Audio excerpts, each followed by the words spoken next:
right. Just a slight degree of panic upon arrival into the studio this morning.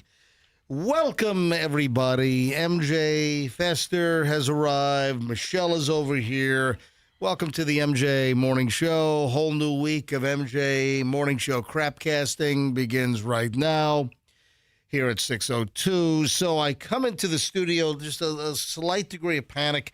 I walk in, and the entire phone module, which, can you take the overhead shot, please, Andrew? Overhead camera 4 or whatever the hell it is. All right, folks, if you're looking at MJ TV or if you're watching the playback later on, it's this thing right here, okay? This is the phone module, and you can see all those little white buttons here. These are all the different phone lines, 1 through 12. So all the phone lines are right here. And it should be in a white position. I walk in, Fester, and it's all blinking red. It's like it's like 12 hazard flashers of 12 cars going off. Actually, no, it's 24 because it's 12 on one side, right, and then it's 12 on the other side because I've got two. Well, I guess it is 12 cars because it's the left blinker and the right blinker. Yeah. All right. But there are 24 red lights that are just flashing. I'm like, oh man. Like hazard lights. Yeah, well, that's it. That's what I just said. Yeah. That's what I already said that. Yeah, but I said it like this. All right. Like hazard lights. You did. Oh, you did the click too. There you go. All right. So does it work now? Well, we believe so, but I want to do a test. Okay, we believe so. I want to do it. Listen, I tried it. I just want to make sure that when we take phones during the course of the show, let's do a phone test right now. I love asking early listeners, people that are just listening at the very start of the show. I love to ask folks to call in and let's test the phone system. Also, it's twofold. I also want to put a little stress on the system just to make, with a bunch of people calling in, I just want to make sure the phones are working. All right. So if you could, folks, all of the early listeners right now, let's go. Call us now. Just want to say hello.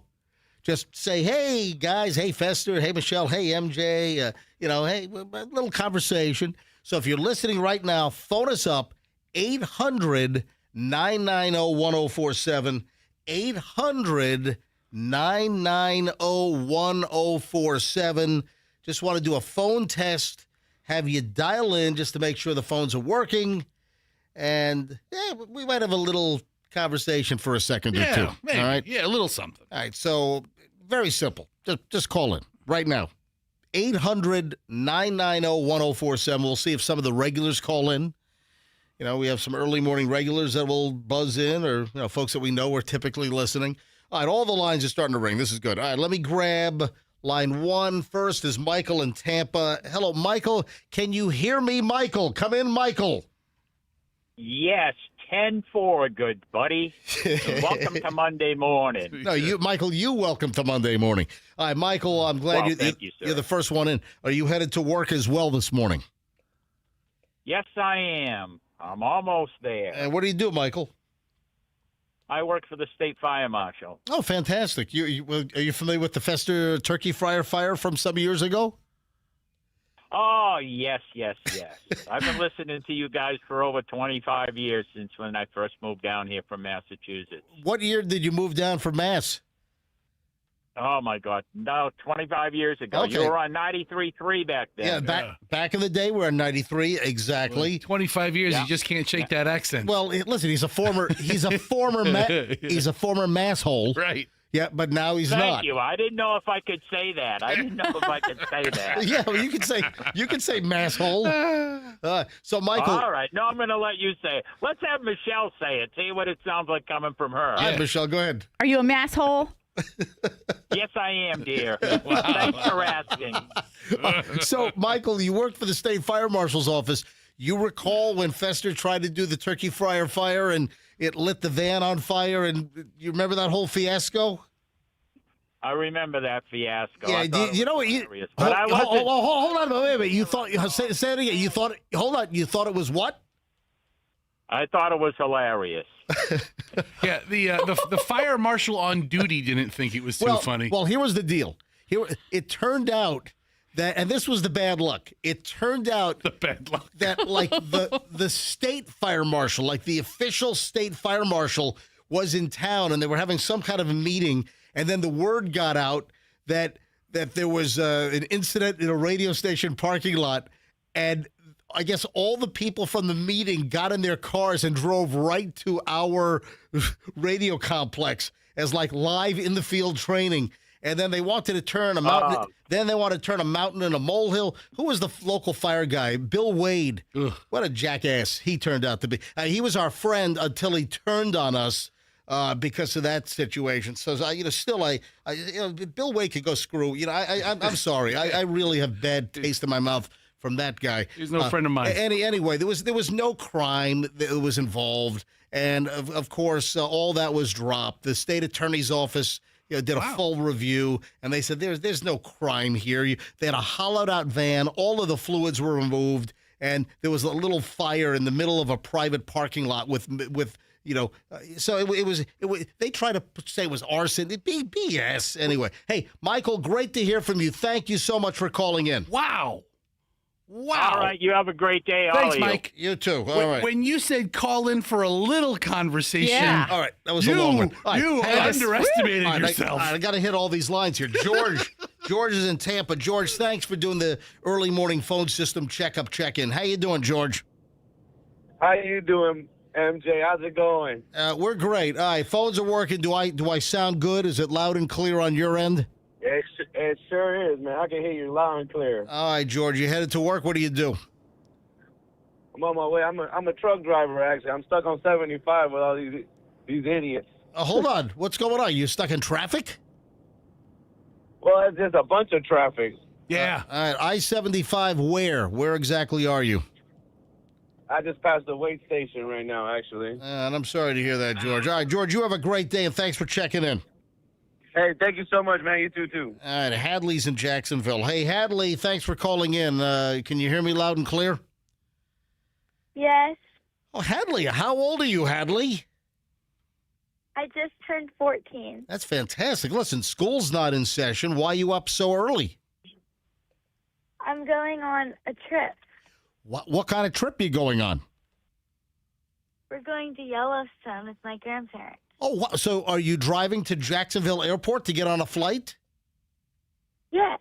That is awesome. Well, where are you flying into? Yellowstone. Yeah, which airport? Yeah, well, what airport are you flying to? From Tampa, where are you flying?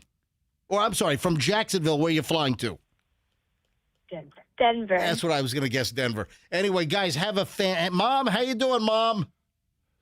Good. How are you? All is great. Thank you for calling in. I really appreciate it. You guys have a wonderful trip at Yellowstone. Oh, watch out for the bison that like to fling tourists into the air, okay? Yeah. Okay. I'm sure you saw that video, right, of the grandpa getting flung in the air? Yes. All right, be careful. Stay away from the bison, at least 25 yards, all right? Okay. Thank you. Then there's a new video that popped up. There's a new video of a bison spearing a tourist tire, taking the bison horns and ramming the tire, flattening the tire. The video just popped up over the weekend. All right, let me say hi to Jerry in Tampa. Jerry, welcome to the MJ Morning Show. Thanks for calling in, Jer. Hey, MJ. Hello, Fester. How are we doing today? All is well. How about you, Jer? Everything good? Yep. If you're wondering if I'm heading to work, I'm currently not, but I did want to call and mention that I actually did see Fester the other day, a couple of weeks ago. Fantastic. Where did you see Fester, just out of curiosity? I saw him heading into the bathroom. All right, where was this? I saw him in the store in Dale Mabry. Okay, all right. Well, what store was that? What store was that, Jerry? I can't remember. All right. Yeah, okay, all right. Well, Jerry, you're working on it, Jerry. Thanks for calling in. All right. Fester, do you remember what store you go to the bathroom in that Jerry saw you? Listen, I go to the bathroom in every store I go to. So, Every store. like a dog marks its spot? Yeah, All right. every Hey, Rodney Bradenton, welcome. Good morning, guys. Welcome. All right, phones are working, Rodney. Listen, have a great day, Rodney. You too, sir. Thank you, bye-bye. Rodney. Thanks for hanging on. Renee in Tampa. Renee, thank you for calling in. Go ahead. Hey, how are you? We are well. All right, phones are working. You heading to work, Renee? Yep. Yeah, I'm at the airport. Oh, what do you do at the airport? Flight attendant for United. Oh, awesome. And what's your first trip today? Actually, I go to Dulles, and then I end up in Atlanta. All right. What aircraft are you flying? Like 737 or Airbus, or what are you flying today? Yeah. Oh, you're knowledgeable, aren't you? Today's the Airbus. Airbus 320 or 321? 321. All right. Enjoy the trip, Renee. Thank you. Hey, thank you, guys. You Bye-bye, betcha. be well. Look at that. United flight attendant phoning in. All right, a couple more here. Scott in Tampa. Hey, Scott, thanks for helping us test the phone systems this morning. What are you doing, Scott? Hey, good morning, MJ. How's it going? All is well. What are you doing? Good, man. Hey, I just want to tell you I'm from upstate New York, so love to hearing your stories about Connecticut. And also, I'd like to say hi to Michelle and Fester, and I'd like to get in on your movie night. You know, you said a couple months ago, hey, I'd like to have a fan over for movie night. I'd like to get in on that. Yeah, I think Michelle shut that. I think Michelle shut that one down. Oh, man, I'm bummed about that. I used to own a home theater business here in Tampa, and I used to be the owner of the Big Green Egg, and now I'm just going to work for Tampa Electric. Yeah, the Big Green Egg right on Kennedy. Did you sell it? Yes, sir. Sold that. Me and my dad owned that years ago. Yeah. And, yep. So local guy. Yep. Yeah, Been here since '76. About a year ago, I just put in the latest Sony laser projector. I upgraded my Runco after many, many years, and I put in a new Sony projector with a Mad VR, and it looks sweet. So I'm dying to know, what main speakers do you listen to? So the main speakers are still my original ones. I have Triad Golds. Wow. Yep. Love to hear them. Those are my home I'm theater a speakers. BMW guy. Thank you. Well, listen, I was a BMW guy until they totally screwed up and butchered the new X5. So You know, if you two were on if you two were on Tinder, you'd be like 100% match. Hey. The two of you guys. Scott, keep in touch, Scott. Have a Y'all great have one. a great day. Thanks, See you, Scott. Scott. All right, I want to get everyone on here. The remaining last holders, Emory in Tampa. Emory, I got to go quickly. Go ahead. Emory, hi, welcome. Hey, good morning. Yeah, I just clocked in at 6, and you said the early listeners, but I'm an entirety. Yeah, listener. Emory listens and calls all the time. Emory, we appreciate your Thank you, your buddy. patronage. Thanks for your business, all right? All right, man. You guys have a great day. Thanks, Emory. All right, last call here. Megan in Sarasota. Megan, thank you for calling in to test the phone system. Hi. Hi, Megan. Welcome. Thank you. I'm heading out today for my first job interview. Oh, my. My first job. So you just graduated college? High school. Oh, High hold on. school. You just graduated high school. And what is your first job interview? What type of place? Chipotle. Well, listen, good luck, and let us know which Chipotle, because we'll have you load up the scoops. Now, more chicken. Thank More you. I also chicken. wanted to call to surprise my mom, Oh, that's awesome. Well, hello. What's your mom's name, Megan? Meredith. Well, hello, Meredith. Thank you for listening, everybody. Meredith, good luck with the job interview. Send me an email if you get the job, mj@mjmorningshow.com, okay? Okay. Thank you, Meredith. Good luck. That's Megan. Meredith is the mom. Oh, I'm sorry. Meredith, Megan, and then Meredith. Thank Yes. you, guys. All right. So look at that. The lines just, phones are working. That's Man, good. I need somebody on the inside at Chipotle. And I'm also 6 minutes late. Yeah. All right, hang on. It's all right. I'm also 6 minutes late, so we have to shave that off the next segment. But listen, it's all the same. Same amount of MJ. All right, quick break. I've got I got a question for Michelle when we get back, and it's every morning. And I don't know if I've ever brought this up, but every single morning I've got a question for Michelle. Next on the MJ Morning Show, just getting rolling. Q105, back in a second. Your travel times look.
The MJ Morning Show. Yeah, if you're observant, then you're saying, oh, man, 6:26, man. They're running about 6 minutes late. Yeah, damn right, because guess what? Damn right. I went 6 minutes long in the opening segment to test out the phones and speaking to a whole bunch of great listeners. Hey, if the flight attendant is still listening, we had a United flight attendant getting ready to do a trip up to Dulles this morning. She called in to help us test out the phones.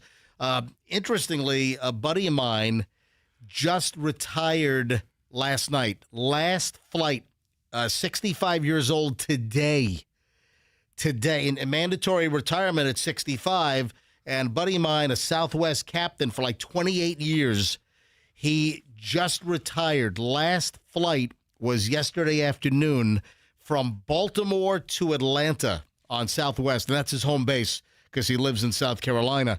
And he was actually in town Saturday night. He had a Tampa overnight, and he said, hey, if you're around, my last overnight as an airline captain, and took him to the Nona Slice House. So, he loved the Nona Slice House. He said, very memorable. We had a Detroit Red Top, and we had the Old World Margarita, and he loved the Nona Slice House. Couldn't stop raving about the pizza. But also, listen, bringing to a close a 28-year career as a captain for Southwest and like 30,000 hours. I mean, like a lot of flying. Incident-free. I mean, it just shows you how safe it is to fly. And his last weekend trips. And so he overnighted in Tampa Saturday night. We had dinner with him about 5:30 or so at Nona Slice House in Safety Harbor. Picked him up at the Crew Hotel, which is the DoubleTree at Rocky Point. We went over to the Nona, got some pizza, and then brought him back to the hotel. Then he flew out at 6 a.m. Sunday morning. Couple of legs. I think he flew Tampa to Indianapolis, and then a couple more, and then finally Baltimore to Atlanta. And that's it. But that's all, folks. And you wrap up a career. Now, do they do anything special for him on his last flight? Yeah. So he did his last flight celebration on Thursday of last week, and it was flying into one of the South Carolina airports. They did the water cannons where the fire trucks at the airport do the water cannons. His whole family was on that flight, the retirement flight. So if the United flight attendant is still listening, I know a little bit about aviation because I've got a bunch of buddies over the years that are or have been. Listen, I worked with Bob Harwood for years, doing a radio thing, and Bob was also a pilot for Delta Airlines. He was a Delta Heavy pilot, and and he had to retire at 65 as well. So I've known numerous pilots, and I have a bunch of buddies that are still flying. As a matter of fact, yeah. All right, 6:29 at the MJ Morning Show. So Michelle, yeah, got a question for you. Okay. I don't know if I've brought this up, but I have trouble breathing. What is that stuff you're spraying in the bathroom every morning that smells like powdered sweet tarts? It's Fester. Whatever Michelle is spraying, it's like somebody took a mallet and smashed up a whole bunch of sweet tarts. Is it fruity? Yes. Yeah. Duh. Well, no, it doesn't smell like anchovies. Hold on now. Probably they make chocolate Pop-Tarts now. I'm talking about sweet tarts. You said Pop-Tarts. I said sweet tarts. I never said Pop-Tarts. I said sweet tarts. I feel like you said Pop-Tarts. Andrew, pull it. I don't know. Andrew, go. Roll the audio back. I said sweet tarts. You might have said sweet tarts. You might have. I know I said Pop-Tarts. I might be thinking about Pop-Tarts. All right, so Michelle. Yeah, of course you are. Yeah, because you're about to crinkle Pop-Tart packages over there. I don't have it. I'm Pop-Tart poor today. Okay. Well, actually, you don't use the Pop-Tarts. You use the Walmart Great Value brand of toaster pastries. I am root beer rich, but I am Pop-Tart poor. Don't open that up. You're shaking the damn can. Now you can open the can up. It's going to spray all over the place. I'm one can in. All right. So, Michelle. Yeah. What are you spraying? Did I spray it this morning? Yes, you did. I didn't. But no. See, I didn't spray it in the bathroom because I know it bothers you. No, you did spray it in the bathroom. No, I didn't. Well, but then you dragged it in. Where did you spray? If you didn't spray it in the bathroom, where did you spray it? I went into the closet to spray it because I knew it bothered you. What's the spray? Is it a body spray? Is it it's an air freshener spray? What is it? It's an aerosol deodorant that Julian bought that he didn't like. Oh yeah, Michelle's spraying Febreze in her hair every single morning. That's what she's doing. What is it now? Say it again. It's some, aerosol deodorant that Julian didn't like. So it's for your armpits. Yeah.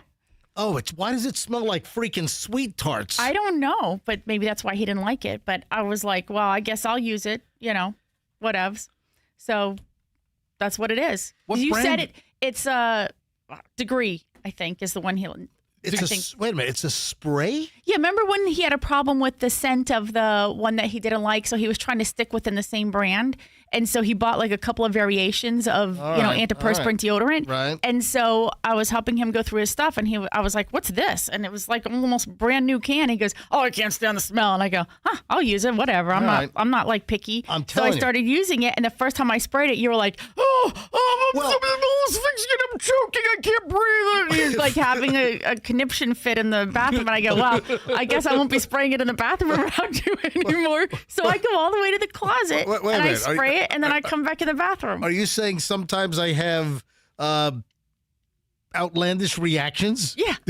Oh, yeah? I'm Yeah. like, what's happening? All right, Andrew, did I say sweet tarts or Pop Tarts? Andrew? I'm sorry to say, Fester, but MJ was right. play it. Of course. Do you have the audio? I have it. All right, play the audio. Go. Hit it. What is that stuff you're spraying in the bathroom every morning that smells like powdered sweet tarts? Look at that right You know there. what? Yep. The powdered. The Yeah. pow. The Uh-huh. pow and powdered tricked my mind into putting pop in front of tarts. How does Me too. How does pow? I don't know. Pop, pow. How? Yeah. That doesn't sound alike. No, It's a P. The first sound triggered Pop Tarts. Yep. Yeah, that's how. I am averse. I am not adverse. I'm averse to, but that which gives me adverse effects. You understand there? So I'm averse to powdery kind of. I don't know what it is, but I get the.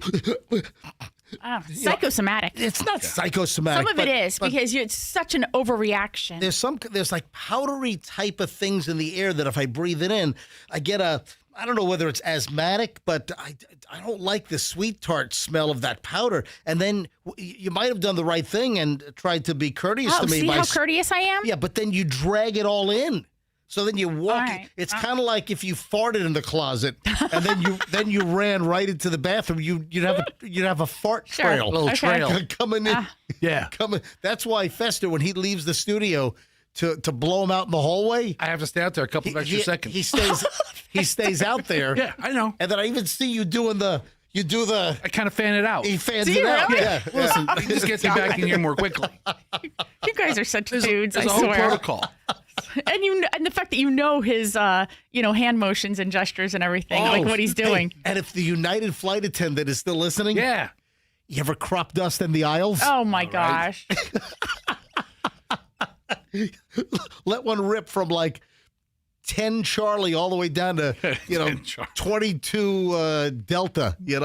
That's one row. Yeah. What?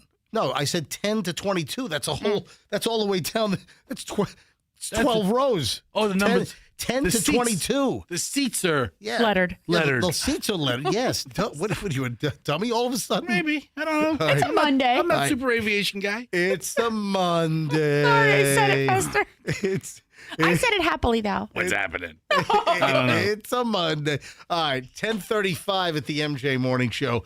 Morons. Oh, man, I got a good pile of morons today. The morons in the news next on the MJ Morning Show. Stand by. Traffic's on. Back in a sec. MJ Morning Show. Your travel time.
you. All right. I don't think that's going to be. I don't think that's going to come up. I don't think it will, Andrew. Andrew's always worried about music being picked up by the algorithm on our streaming, so it shuts it down or whatever. All right. Great morons in the news. You know what? I'm probably going to do two parts of morons on the news because we went long in the opener today. Last segment was short, so we're back a little later on this. I'll probably carry morons over into the first segment in the 7 because I've got so much good stuff today. All right, first one. The headline grabbed me. What was that movie? You Had Me at Hello? Was that Jerry Maguire? Yeah, the Tom Cruise sports agent movie. Well, this potential moron in the news story had me at towel, tequila, and trouble. Jupiter man arrested in bizarre early morning break-in. All right, yeah, this one got me right away. So out of Jupiter, other side of the state, Jupiter. Is that didn't Tiger Woods also get pulled over for being pilled up in Jupiter some time ago? It was. Where did he have his accident? He's had a ton of incidents. You know, he drove into the tree in Orlando, right? Didn't that happen in Windermere or whatever? Where was the last accident? The one that sent him to rehab? Yeah, where was that one? Was that Jupiter? Is that the one I'm thinking of? Where he got pulled over? Tiger Woods was arrested for driving under the influence on Jupiter Island. Yeah, in March of this year. Yeah, March 27th. He was pulled over on Jupiter Island, following a rollover crash on Jupiter Island, and then they find like pills or something in his pocket or whatever. A couple of pills. And his lucky putter in the back. Yeah, exactly. So listen to this one: towel, tequila, and trouble, and it does not involve Tiger Woods. It's another guy. Good job, Tiger. Yeah. A Jupiter man was jailed late last week. Why, you ask? After allegedly breaking into a neighbor's home to slice a lime and drink her tequila with a towel on his head. Well, I guess he'd be a towel head. I guess so. if you would have said, guess where this guy was wearing a towel, I would not have said the head. Towel head. All right. According to a Jupiter Police Department affidavit, the victim woke up around 6:30 in the morning to hear her dogs barking continuously. She grabbed a firearm, Michelle. Just like if you're spooked, you grab your FN-57. That's a nasty little booger with like 20 rounds in the mag. Yep. That's like a mini 5.56. Yeah, don't mess with Michelle at our place because she is dead on accurate with that FN-57. All right. So she grabs the gun. There's a noise in the place about 6:30. Grabs the gun, walks downstairs, where she confronts an uninvited guest, later identified as 30-year-old Jeffrey Bartimus, heading toward her back door. Bartimus apologized, quickly jumped over her back fence with a towel wrapped around his head. He's a towel head. I'm looking at his mugshot. He does have a luxurious head of hair. Investigators say that he lives just down the street, had tried opening the victim's front door moments earlier while holding a 6-pack of beer. That was caught on the Ring doorbell camera. Once inside, though, he goes through an unlocked back sliding door. So the front door didn't work, but he went around back. The sliding back door. Michelle, what do I always tell you about making sure the back doors are locked on the house? Make sure the back door is locked. What do I always tell the kids? Make sure the back doors are locked on the house. So he unlocks a back sliding door to get in because the front door was locked.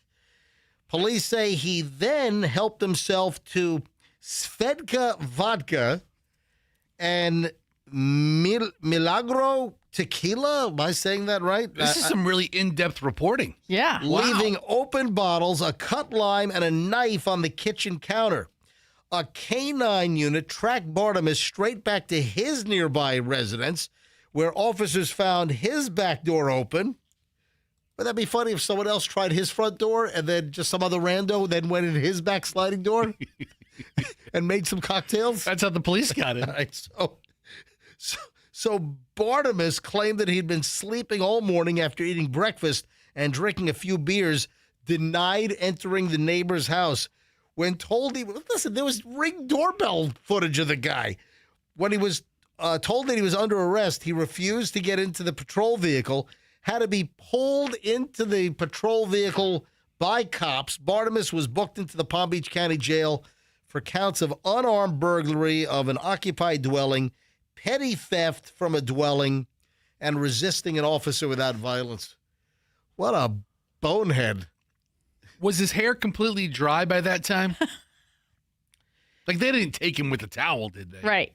You know what? He's got the whole thing. If you look at his mugshot, his hair flows completely to his beard. So it looks like it's one whole connected deal because he's got the beard, the sideburns, and his hair, and it looks exactly the same. Like the Bee Gees back in the day. Oh, yeah. Yeah. Oh, yeah. I'm looking at his mugshot. He could be a Bee Gee. He's an old soul, man. Takes a lot to rock that look. Night fever. He's a Bee Gee. What time? I got time for another moron here. Then we're going to carry it over. Listen to this one. Florida man. We got a lot of Florida stuff today. This is Flagler County. Florida man arrested. Why? sent 7 former coworkers' paychecks to his own bank account. He filtered the 7 employees' paychecks to his own bank account. Listen to this. Guy arrested. How did he have the access to all the paychecks? I'm going to tell you right now. What do you? Come on. He was obviously involved in payroll. You ever hear a direct deposit? All right. I didn't know that went through somebody's hands. I thought it was like just computerized. Yeah, listen. A Florida guy over in Flagler County, he's been busted. Cops said that he funneled 7 of his former coworkers' paychecks into his own bank account. Oh, like that wouldn't be found out. Oh, like that is a crime where you don't leave fingerprints behind. The Flagler County Sheriff's Office, they say that Jimmy Paul Garcia Velez, 31, was in charge of the payroll at a construction company over on the Palm Coast. Come on, Velez. Yeah, according to the investigators, Garcia Velez, he rerouted direct deposits of 7 former employees. All you need, if you have the employees' numbers, you just change the routing number for the bank and the account number. You change them to yours. And I would have gotten away with it if it weren't for you 7 meddling coworker kids. They didn't think anybody, he thought none of them would have noticed their paycheck missing? This is idiotic. And then all you have to do is, let's see, 7 employees' paychecks did not get deposited into their bank accounts. I mean, just the most rudimentary basic check. You go to the employee, look, let's see here. All of the routing numbers and account numbers have been changed to the same one. Where does this go? This goes to X Bank. And whose account is it? It's the former coworker. It's the former employee that did the payroll. You had made a good investigator. Do you understand now, Fester? I get it. You got it? You got it all figured out? This doesn't seem like a scheme that takes a long time to decipher. What a schmuck. On paper, those coworkers were still on the job. In reality, their checks were landing in Garcia Velez's pocket. Bonus points for creativity, said the Flagler County Sheriff. He also turned off his own health insurance payments and left the company covering 100% of his premiums. Man. He had it all figured out. I mean, if you work in payroll, you know a thing or two about how to manipulate the company. Duh. Sure. The company owner noticed that the insurance numbers didn't add up. Anyway, contacted law enforcement. Deputy said that Garcia Velez pocketed $15,456.72. And he was taken to the county facility. He's in lockup, etc. How about that for 7? Like this guy didn't think he'd be found out? All right, 6:53 at the MJ Morning Show. I have additional morons in the news because this was a little bit of a shorter segment because we went very long earlier this hour in the segment, so everything's pushed back just a tad. So 7 o'clock hour starts next. Couple of more morons in the news. 727 day today. You know that? Oh, yeah. Yeah, today's 727, so it's 727 day. All right, back in a second. Loaded Monday show, MJ Morning Show. Don't miss one beat of this thing, folks. If you're making a move, I'm going to make a recommendation that is going to be sweet. I'm going to make a recommendation that if you're moving, or let's extend that, if you know anyone that's moving, call 2collegebrothers.com. This is the moving company you want. Would you like to avoid a moving disaster? Would you like to get a great, solid quote? Have a great move with trained crew that are courteous. They're screened. They're drug tested. They're trained highly in the art of moving. They will wrap all your furniture in their heavy-duty moving blankets, making sure nothing is busted or marred or scratched. They're not going to snap legs off grandma's, heirloom dining room table. They'll carry your boxes. Listen, if you want a great move, it's 2collegebrothers.com. Remember, you got to have the brothers. 2collegebrothers.com.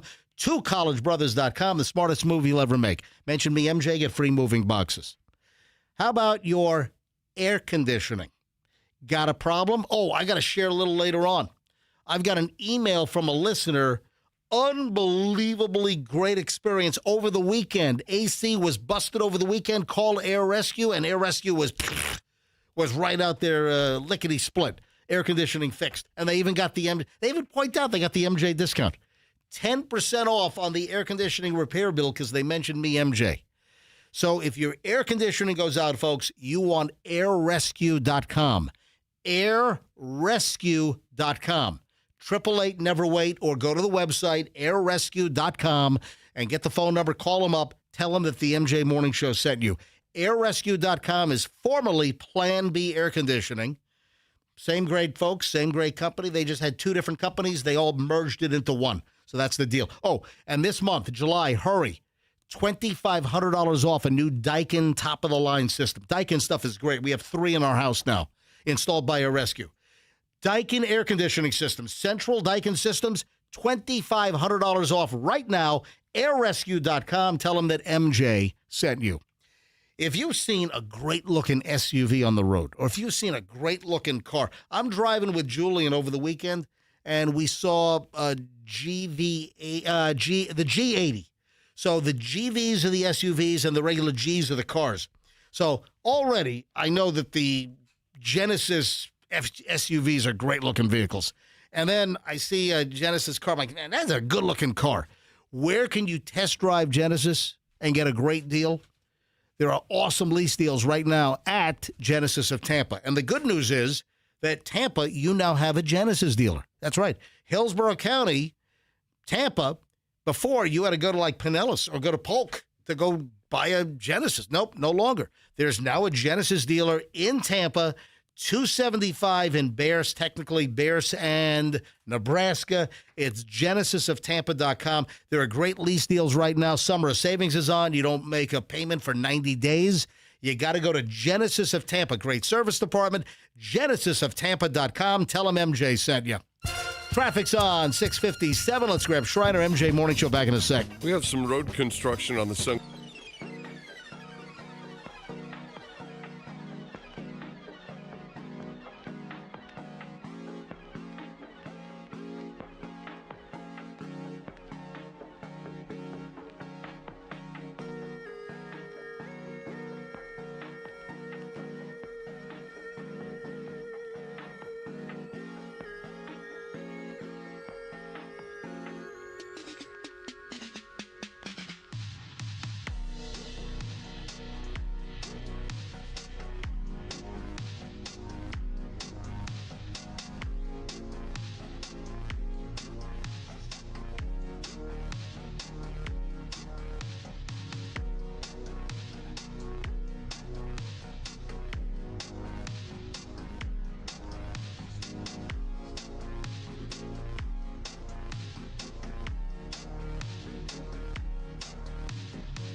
We're going west. We are going west later this week. Yeah, got a little MJ, Michelle, Chloe, Julian summer vacation coming up. I'll give you some more details. I like to do the vacation a little earlier, but the way things worked out, Chloe had an internship, which, she was doing for most of the summer. So anyway, things worked out, got a little family vacation. Of course, family time is the most important time. So we are headed west. We'll get some details on that coming up in just a bit, either today or tomorrow, here on the MJ Morning Show on Q105. Busy morning. Fester. Yes. The couch is coming. Oh, really? The couch is a-coming. When's it coming in? Sometime between 8:30 and 9 o'clock. The new MJ Morning Show studio couch is coming. Very excited. The sofa is on the way. So I'm just really thrilled about this. And this is Christina from Lisa Marr Decorations. So Lisa Marr, they're a West Tampa like a interior design firm. Yeah. And they do furniture and everything. And they're providing the new sofa for the MJ Morning Show. And I also picked out a nice end table. So I'm wondering if the sofa and the end table are both coming together. But later this morning, folks, you'll be able to see the delivery of the new sofa on MJ TV. Also, if that's not enough, outgoing Tampa Police Chief Lee Burkaw and the new incoming acting chief. They're delivering the couch? No. In a police van with lights and sirens going.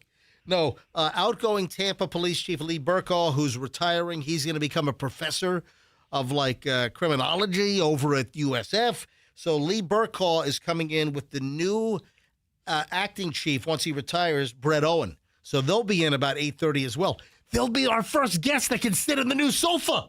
That's pretty cool. Oh, that is really cool. Yes. So, Lee Burkaw, TPD, Tampa Police Chief, who won $5,000 as a rookie cop from the MJ Morning Show. Actually, it was MJ and BJ back in 1995. Wow. Full circle. He has always loved the MJ Morning Show because he won on MJ and BJ $5,000 as a rookie cop back in the mid 90s. And now he'll be the first guest to sit on the new couch.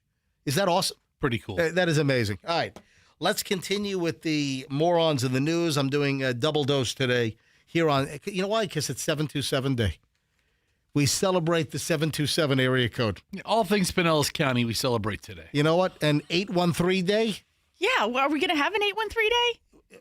We're gonna be on freaking vacation. I know, but do they do something in the 813? We've lived here for 32 years. I never knew about this 813. I think, or 727. It seems like more recently I've been hearing of like places will give a discount or they'll be so 10% off coffee or something like that. 727 Day for the area code for Pinellas County.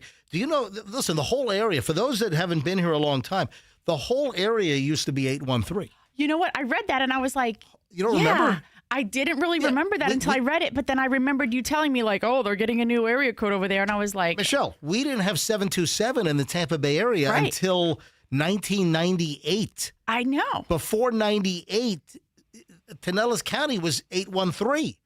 The whole area was 813. Hillsborough and Pinellas, and I think even parts of Pasco were 813. And, of course... that all got separated because we were running out of freaking phone numbers with, all the cell phones that were coming on. So, of course, Pinellas got 727. And then we had 352, which, and the 352 Day is coming up. It'll be 3 for March and then the 52nd day of the month. So, three.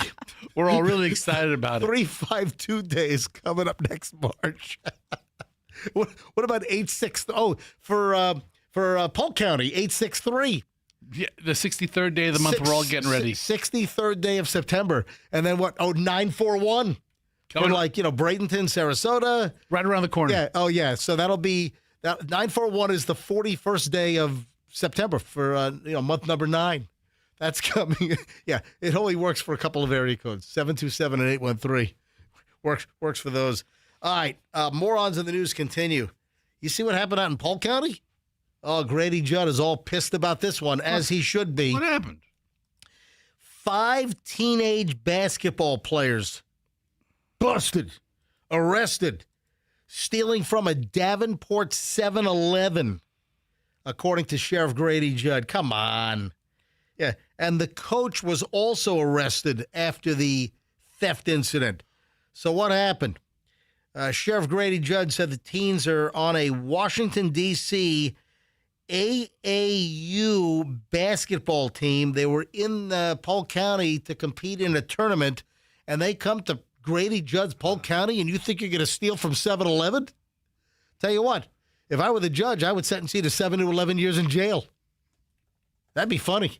You know what? I feel like this is like the second or third time this year I've heard of a traveling sports team come to Polk County. Causing problems. And they go to a Wawa, they go to a 7-Eleven, and, You're right. and they steal. That's right. And the sheriff's office arrests the team or several players from the team. That's right. You know, or other families, other cases I can think of is people who travel and like maybe Airbnb a house in, eastern Polk County, and then they, going to closer to Orlando. Right. And then that's right. They rob a convenience store blind. That's right. While they're from out of town. Why do you do that when you're out of town? And they arrest the whole family. Bad boys, what you gonna do? What you gonna do when they come for you? Cops is filmed on location with Grady Judd's Polk County Sheriff's Department. Okay. All suspects are innocent until proven guilty in a court of law. That's right. But I feel like Polk County is really invested in busting thieves from other municipalities. Absolutely. So they decided at 4 o'clock in the morning that they would walk down to the 7-Eleven, bum rush the 7-Eleven on Ronald Reagan Boulevard in Davenport, and start ripping the place off, said Grady Judd. Yeah, what idiots. Total dumbasses out there. And from Washington, D.C., you think you can keep your crime up in D.C., keep your crime up there. Rip off 7-Elevens up in D.C. Don't come down to Davenport in Polk County and start ripping off 7-Eleven on Ronald Reagan Boulevard. Yes.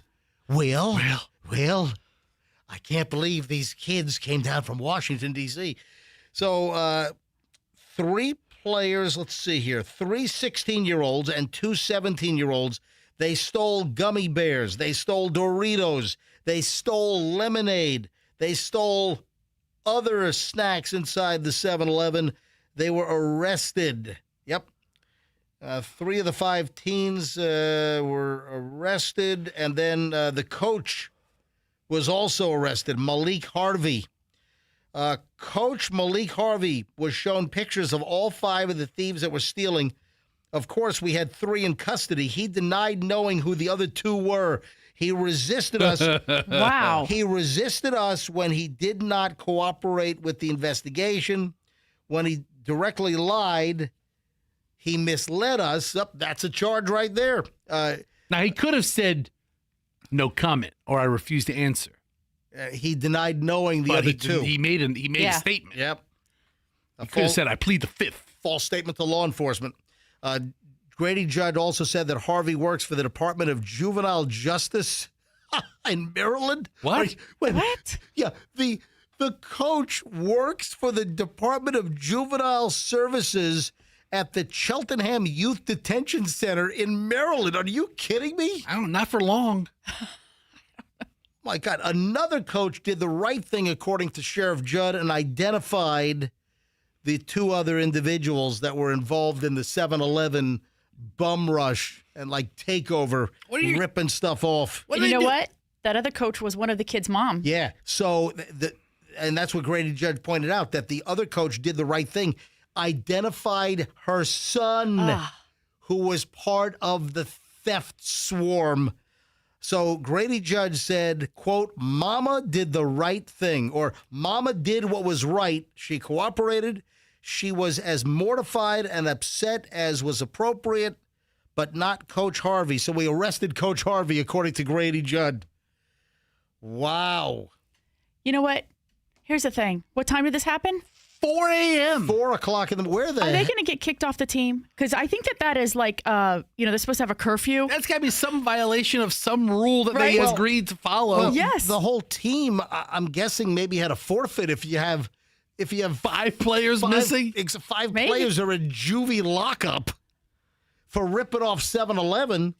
So apparently 7-Eleven, they said that this happens quite a bit. So 7-Eleven employees, they told Channel 8 that the tourists think they can come on down, steal, and that there are no repercussions. Yeah. Really? And Polk County specifically is making an example of these traveling teams.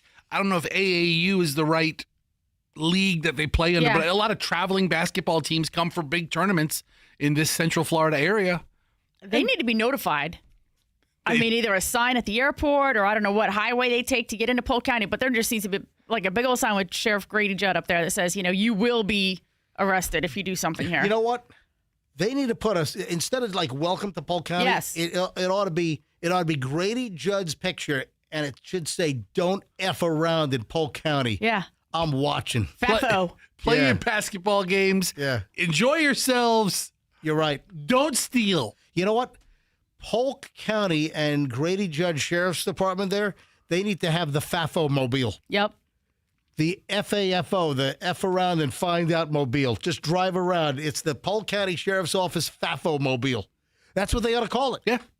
You know what? I'm gonna get Grady. Let me see if I can call Grady Judd right now. Hang on a minute. Go ahead and talk while I call him up. Hang on a minute. So would it be like a regular squad car, or would it be like a paddy wagon type thing where you could put 10 or 12 people in there? Maybe I like that one. Arrest like a whole police box truck. Might actually scare them. And you have the whole side of the box truck to put the FAFO mobile. Right. I mean, just some signs or, maybe a little flyer at the hotels. You know what hotels they're staying at. He certainly does. Just like slip it under the door. Why doesn't the organizers of these events? I know. Look, what's happening? You got to figure, you have a meeting or something, either before you leave Washington or maybe as soon as you get here, and you say, hey, guys, we're really glad you're here. We hope you have a lot of fun.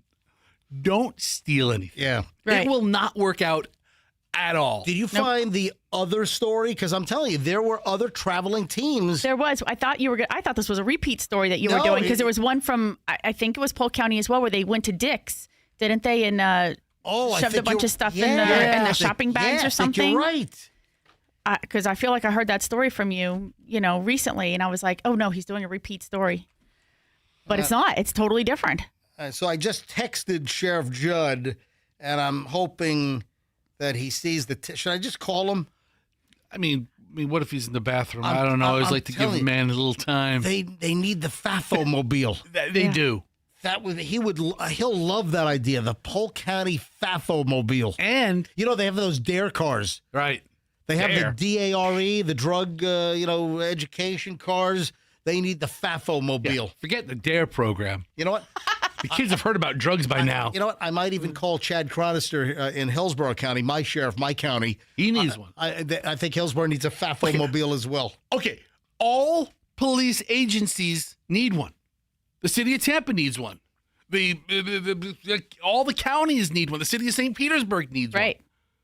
Right. Oh my God, this could be our initiative to get FAFO mobiles in law enforcement agencies all around the country. The MJ Morning Show initiative to help and support FAFO mobiles with law enforcement agencies? I mean, we'll have to use taxpayers' dollars. I mean, we're not going to fund these things. I mean, come on, who do you think we are? But we could spearhead the movement. For the FAFO mobile. Yes. Yeah. Before you know it, it'd be in Sumter County, Marion County. Welcome to Polk County. Yeah. FAFO. And you get one of those box trucks, and so where you could put a half a gang in there. Right. And then it'll spread beyond Florida. Yeah. Then it'll be adopted by law enforcement all across the USA. Nationwide. Right. Yeah. Wherever there are Williamsport, where they have the big baseball, I bet you they have a problem too. You know what? I need to go ahead and trademark. I need to get a federal trademark on FAFO mobile. Yeah. All right, I got to see if FAFOmobile.com is available. Yeah. Oh my gosh, this is such a brilliant idea. FAFO. That's FAMO. Dude, you didn't even write. Dude, you put FAMO. I was thinking mobile. FAFO. FAFO. F-O-M-O-B-I-L-E. Mobile. Oh, hang on a second. Sheriff Judd. Hey, Sheriff, it's MJ Okay. on my cell. Can I call you back on the on-air line quickly about the basketball players at 7-Eleven? All right, I'm calling Sheriff Judd right now. Call you right back on the live line. Hang on. All right. Okay, So perfect. That was the sheriff. Hang on a I minute. heard him over the phone. Yeah, Say, oh, yeah. Go ahead. Absolutely. That's Hang on. fine. Let me get this. Did you hear it? No. Because MJ had his phone. You could hear the sheriff. That's fine. Go ahead. Right there. So we got the approval. Okay. Good. Okay. So AI is trying to guess what I mean when I say Fafo-mobile. Right. Okay. Stop doing that, AI. Hang on a minute. Let's get the sheriff on. Good morning. Good morning, Sheriff Judd, Polk County. So we just gave all the facts on these stupid basketball players. They think they can come down to Grady Judd's Polk County and rip off 7-Eleven in Davenport? What are they thinking, Sheriff? Well, they weren't thinking. You know, they came from Washington, D.C., and, you know, there's not but about 18 brain cells up there among all of those people anyway.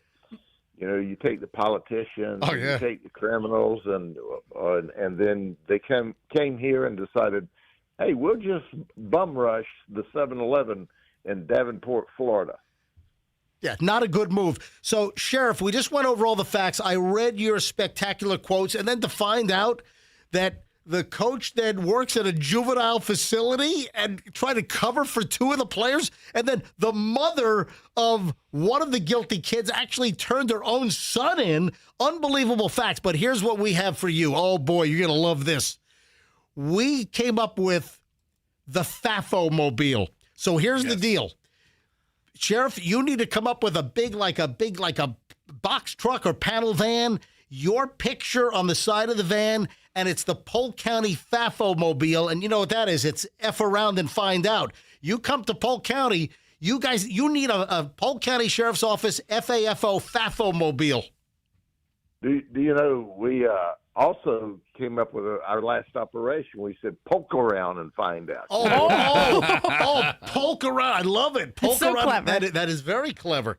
Listen, Sheriff. You know, they were shocked. They were absolutely shocked. Now, we had a group come out of South Florida.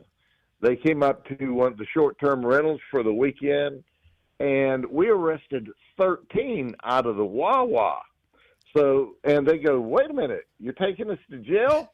You know, we're from South Florida. So we had them crying out at the Wawa. Oh, man. They were wah-wahing all the way to jail. They were wow-wahing. They were wow-wahing at the Wawa. And then, Sheriff, we were trying to remember, wasn't there another sports team that also got in trouble some years ago? Another traveling team for a tournament? Like earlier this year at Dick's. Oh yeah, it was last summer. Okay. Same thing. And they went into Dick's store. They tried to steal all kinds of apparel at Dick's Sporting Goods. They did. They were stealing sporting goods stuff. I mean, hundreds and hundreds of dollars. Yep. But you know, they went to Dick's and got dicked.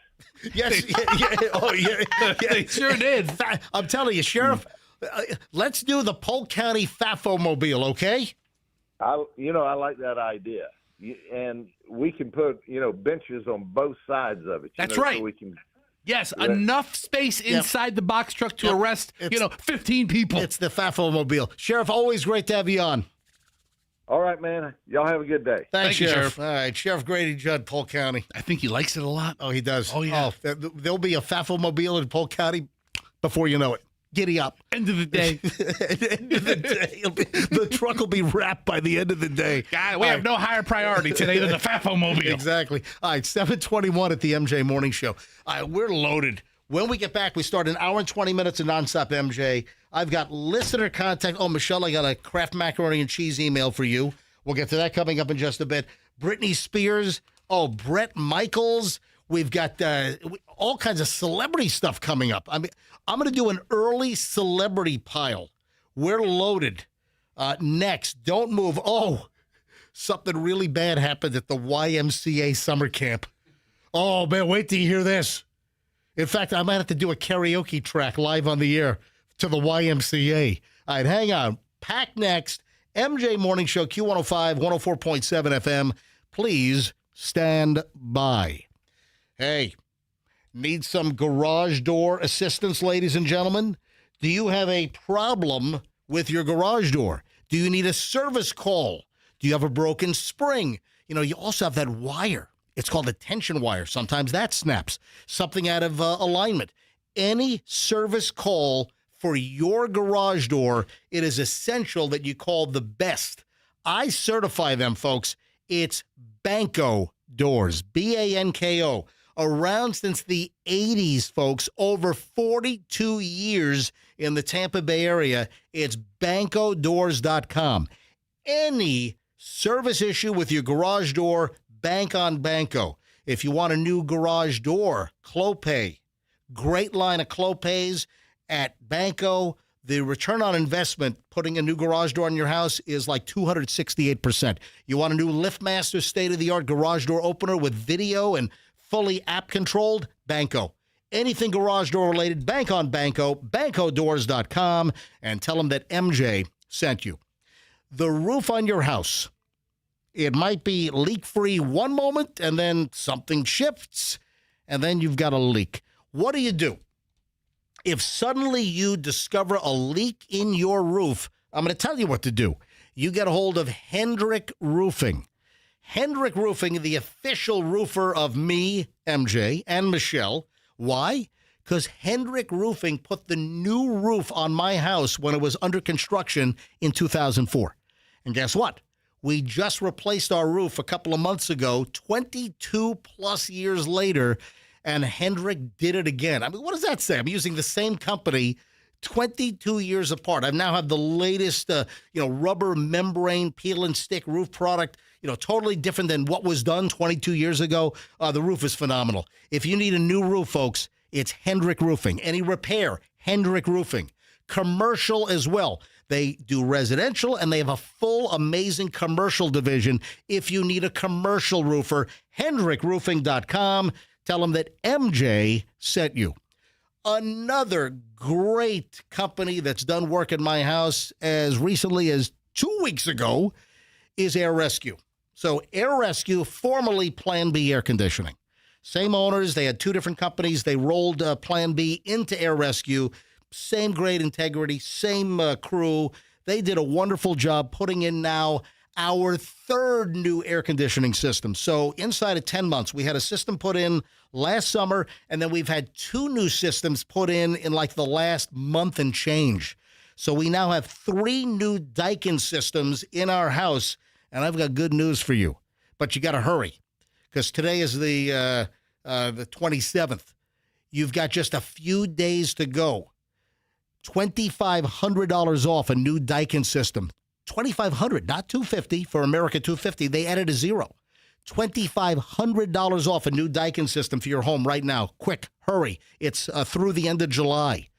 It's airrescue.com. Airrescue.com. Ask for the Daikin deal. Also, if you need service, ask for the 10% MJ discount. Airrescue.com, and tell them that MJ sent you. Slip and falls or car wrecks, I'm going to tell you who to call. Listen, I don't wish this on anybody. I hope you don't get rear-ended by some maniac that's, doing 50 miles an hour approaching a red light, and guess what? They're on their phone, or they're putting makeup on, or maybe their whole face is being covered up by their breakfast biscuits that they're eating, and then they smash into you. I mean, just You call 911 first, and then you call the Kemp Law Group second. That's right. Call if you can. Listen, if you're conscious, call 911 first after the wreck, and then you call the Kemp Law Group right away. You need the professional team, the amazing investigators of the Kemp Law Group to collect all the data, make sure they get evidence before it spoils, to make your case strong. If they don't recover for you, you don't pay. You pay when they recover. Get a recovery. Accident or fall, you call Kemp Law, kemplaw.com, and tell them MJ sent you. Traffic's on.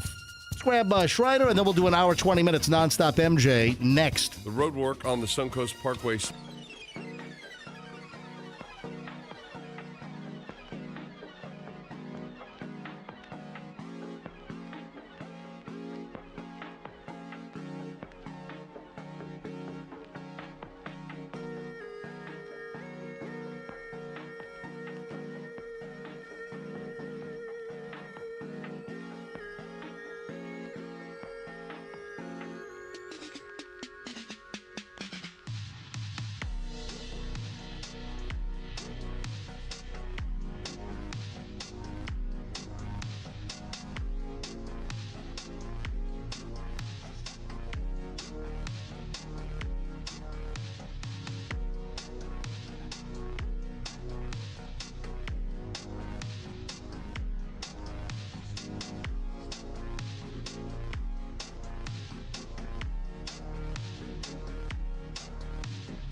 million eggs.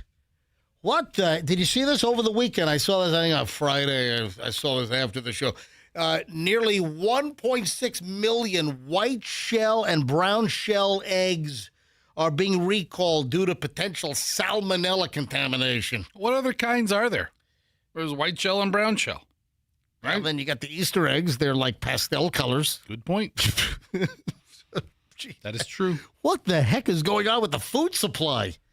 You know, I got the latest on the whole explosive diarrhea lettuce issue, and now it's expanding to other things beyond iceberg lettuce. So now we have 1.6 million eggs. You know what? There goes my favorite meal of the day, my lettuce and egg sandwich. Okay, you know hold on. what? There's a correction. What? 1.6 million dozen eggs. What? Oh, wait a sec. I'm looking at USA Today. I printed this out on Friday. 1.6 million eggs recalled. Wait a minute. You're saying that USA Today's early story is undershooting because they're saying it's 1.6 million packages of a dozen each. Yeah, so I typed in egg recall into a website called Google. Yeah, but not many stores sell eggs individually. I know this. You typically buy the whole dozen. But it's 19 million eggs total. I'm going up to the Winn-Dixie. I want to get myself 2 eggs. That's all I need, just 2 eggs. Did you know there's a town? I don't need a dozen, just 2 eggs. In the Panhandle, there's a town in Florida named Two Egg. Oh, yeah, we talked about this. Two Egg, Florida. Oh, wow. Yeah. Yeah, that's ridiculous. I think because it was a general store there, and that's how much everything costs to barter. 2 eggs? Yeah. Is that it? I'll cost you 2 eggs. Yeah. Midwest Poultry Services has voluntarily recalled 19 million eggs.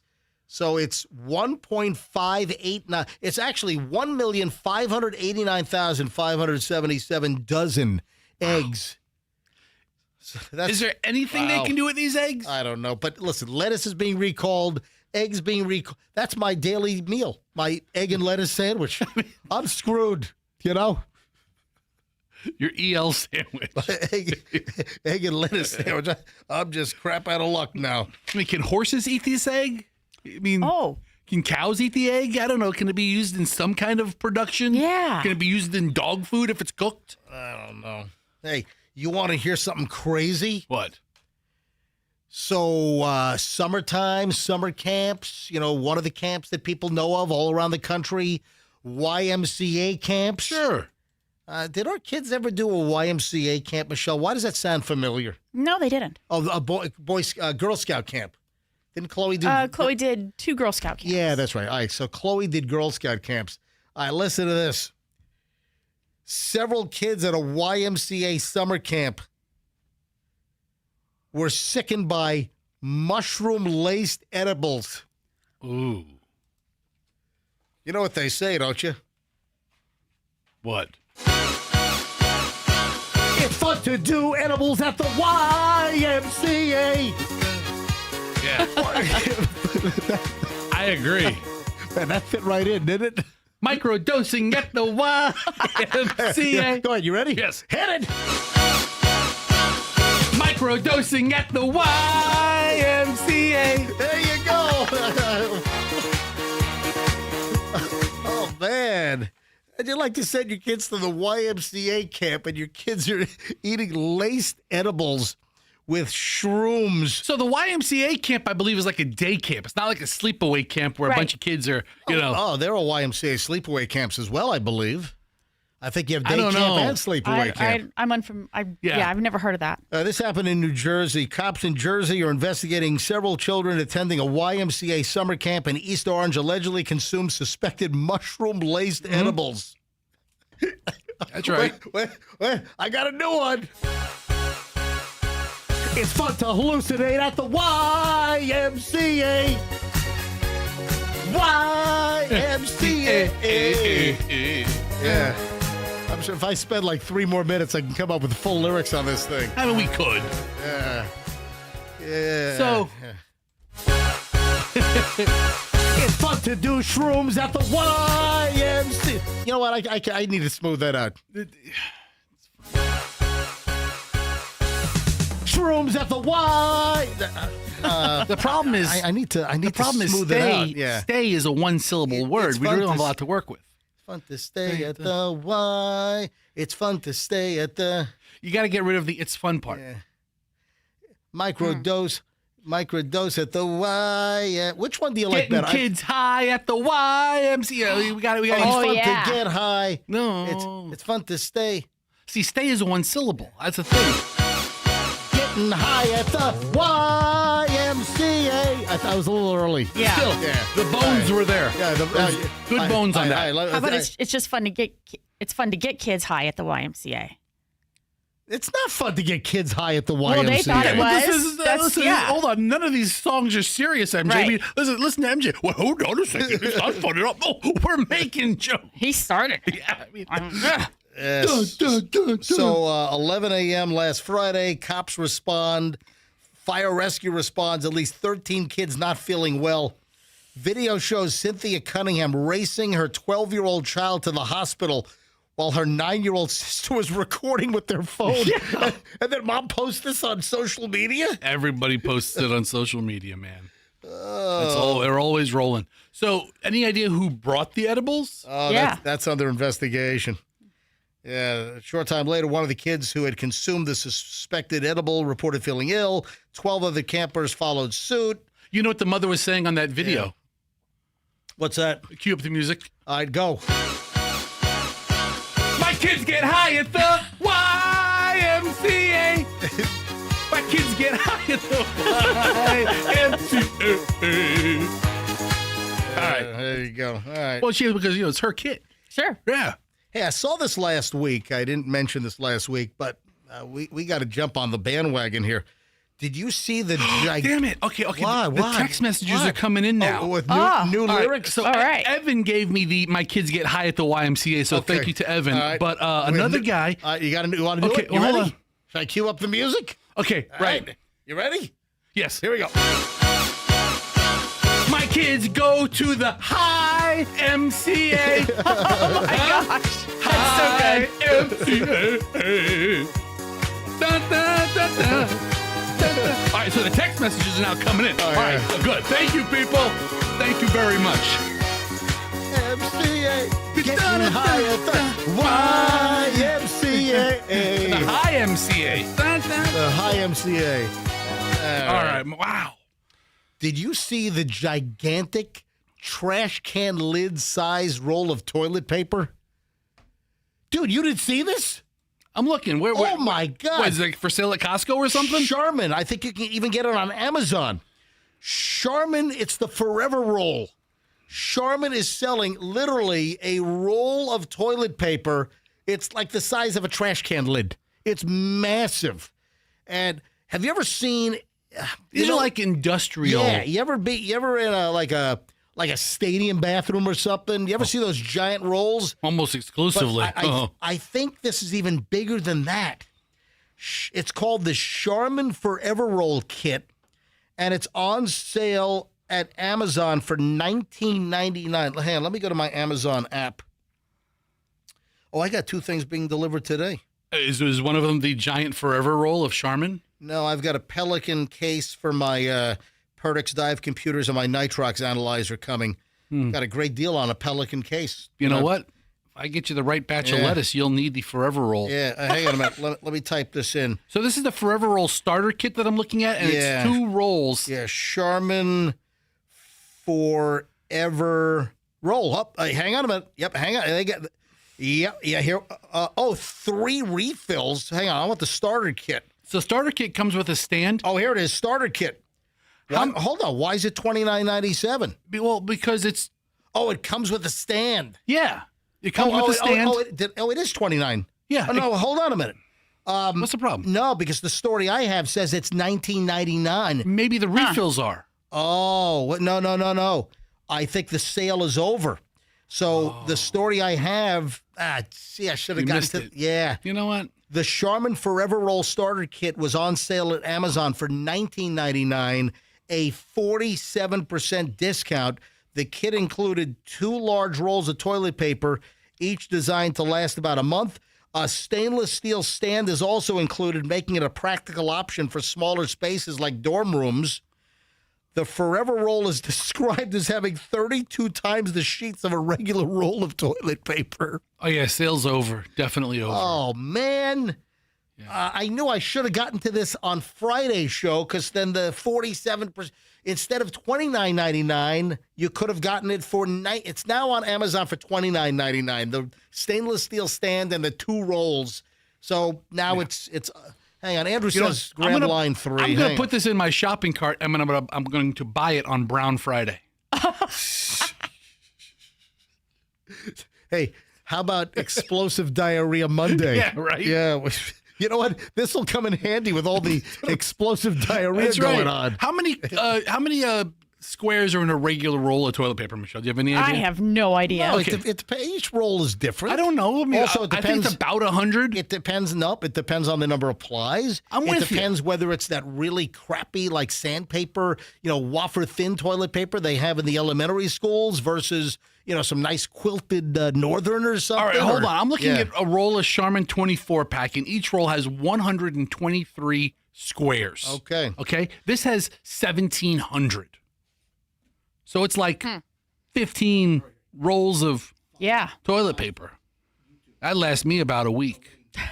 Just a week. I mean, I'd clog up my septic with this bad boy. Oh, my gosh. Let me grab Trevor in Thenona.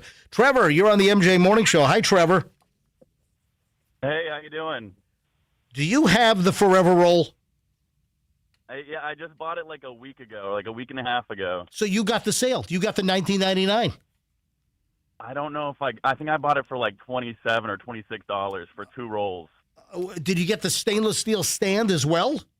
Yeah. It's I tried to put it actually like behind my toilet seat, so like I have everything sort of like in a basket. Yep. It wouldn't fit in the basket. No, of course it's a Forever Roll, dude. What did you think was going to happen? It puts the toilet paper in the basket. So, is the stand at least sturdy enough to hold the big roll? No, they sell you. They include a stand that topples over. I don't know. They include I'm a stand. asking. They include a stand that cannot hold the weight of the giant roll. It's got to be very. But is it good quality? I mean, it holds the roll, but is it is it like made of real metal? No, it's so made it's of like- balsa Would you wood. let him answer the question? I'm sorry. All right, go ahead. I'm sorry, Trevor. Go ahead. No. So like it's sort of like the base is like weighted, Yeah. so it holds everything down, doesn't move around. But I have like a really small, like half bath type thing, like a little water in closet. my bathroom. Yeah. Yeah. So I live in a double wide trailer, so it's a really small bathroom. So I actually have to put it outside of the bathroom. So Wait, you have to open the door to reach out for the toilet paper. Exactly. Yeah. That's great. All right, Trevor. Thanks. Yeah. I live alone, so it doesn't really matter. Oh, there you go. You don't close the door anyway when you go to the bathroom, right? No. All right, Trevor. Thank you, pal. Thanks for calling in. Of course, man. Hey, love listening to you, man. But I've been in Tampa my whole entire life. My dad's 72. He's been listening to you since MJ and BJ. How old are you now, Trevor? Trevor? I just turned 30. Awesome, buddy. Thank you for listening. We appreciate it. We have all the crotchety Christmas CDs and stuff. Thank you. I thank you for your continued patronage. There's a paver at Thank MJ's you. house with your name on it. All right. No. There's a toilet bowl lid. There's a toilet seat with your name on it. You've moved up, Trevor. So, you know what Charmin's created? The ultimate gag gift. Oh, seriously? Because, listen, a lot of times I don't know what to get people. Sure. I don't know what to get for one of those white elephant parties. Right. I don't know what to get, your friend's birthday. You want to get them something that's not too serious. I mean, most of my friends have everything they need, you know.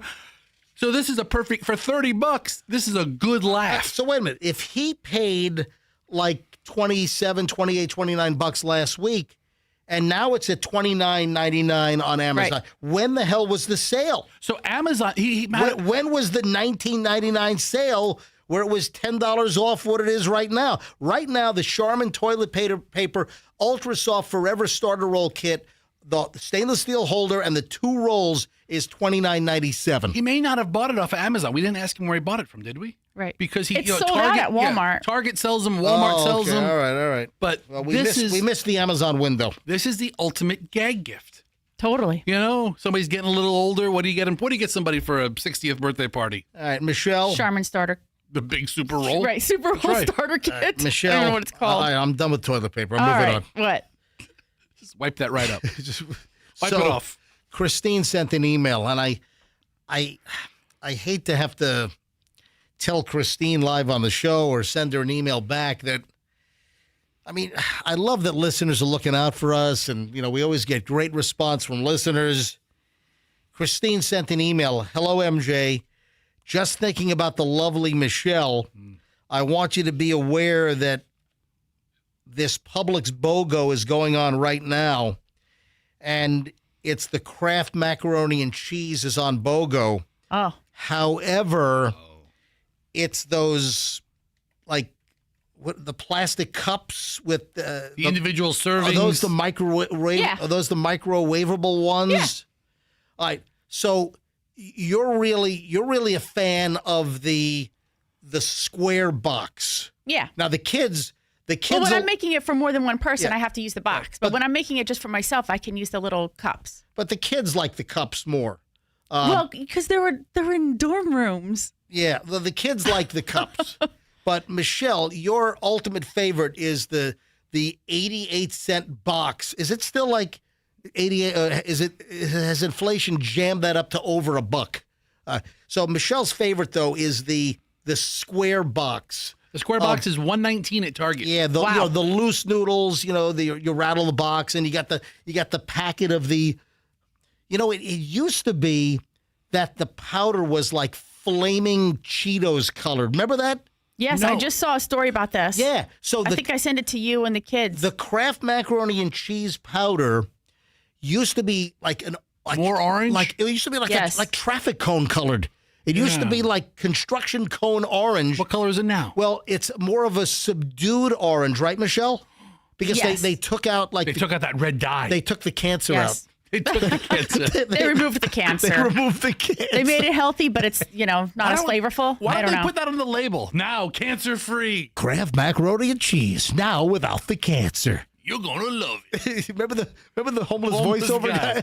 The homeless voiceover guy that did the Kraft macaroni and cheese voiceover. Oh, man. Anyway, so, hey, Christina.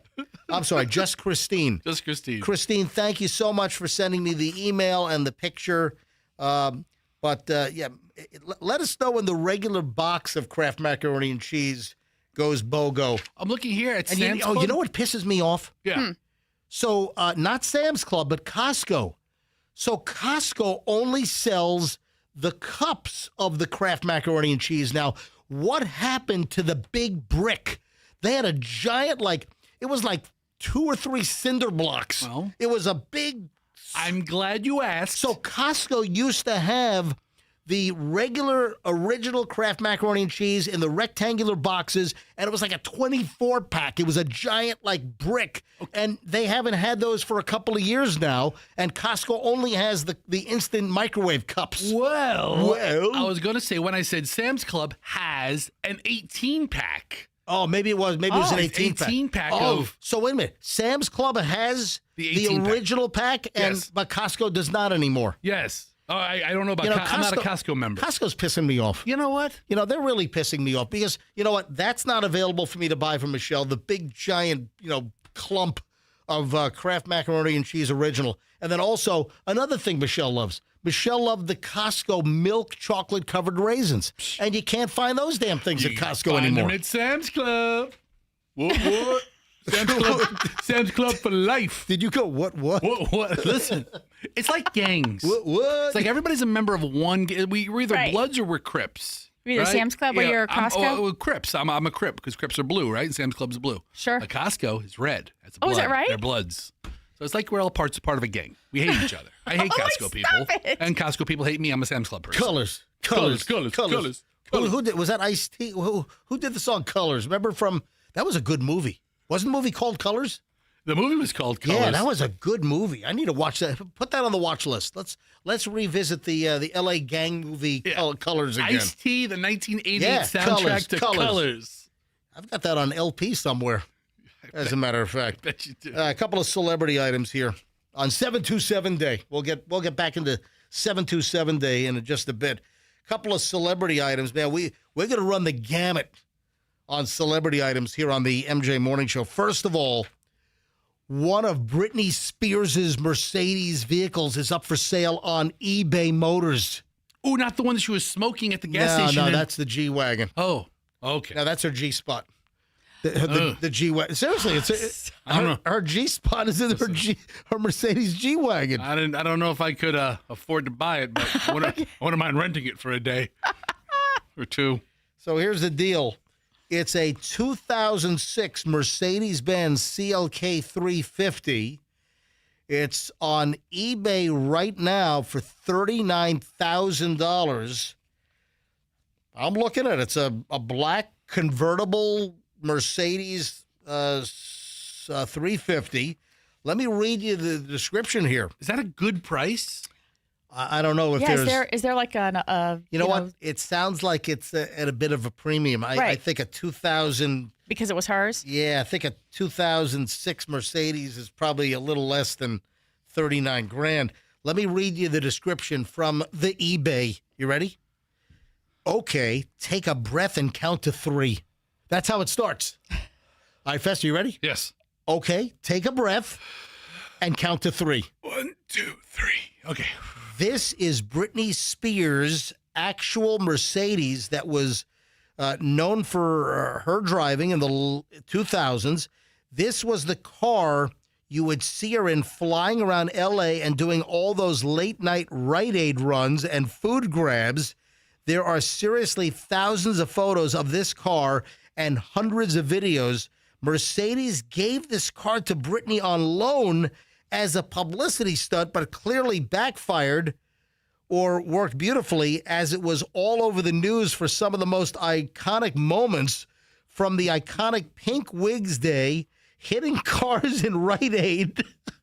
Wait, she plowed into cars in the Rite Aid parking lot? I guess so. In this Mercedes? I mean, she had a crazy first 10 years of the 2020s. Late night drive-through bit. Oh, she had a late night drive-through incident? Was this the car she was driving when she chopped her hair off? Oh, I don't know.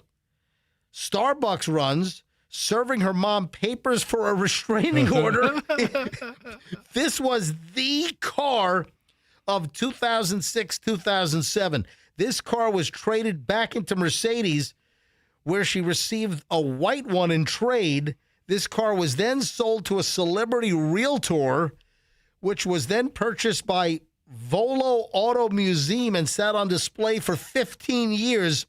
The car is basically brand new with only 29,000 miles. Literally runs and drives like a new car. It's crazy. Own a piece of history. The GPS still has addresses in it.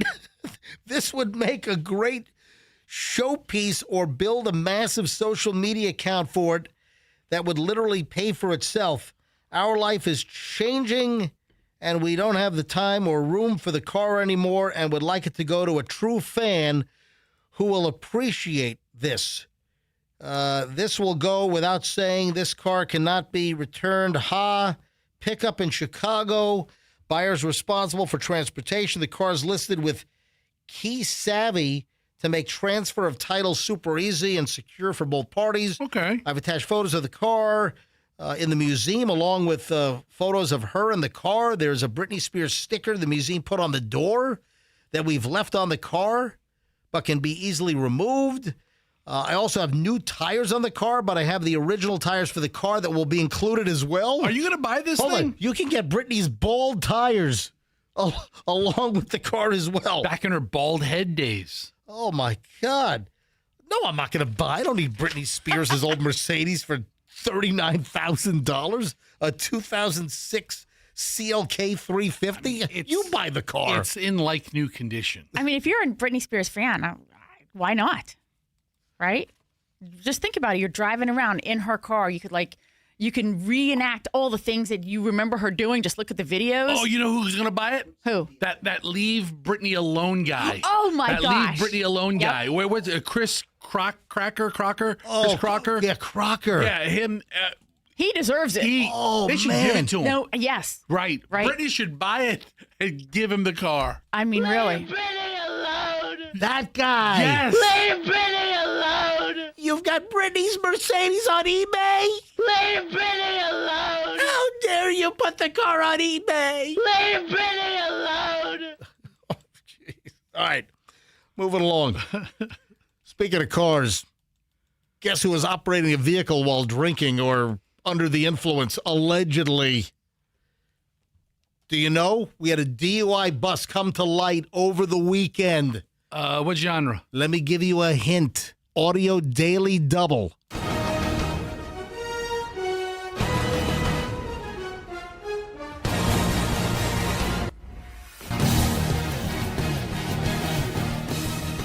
Do you know this music? All right, that's the CBS NFL music. Yes.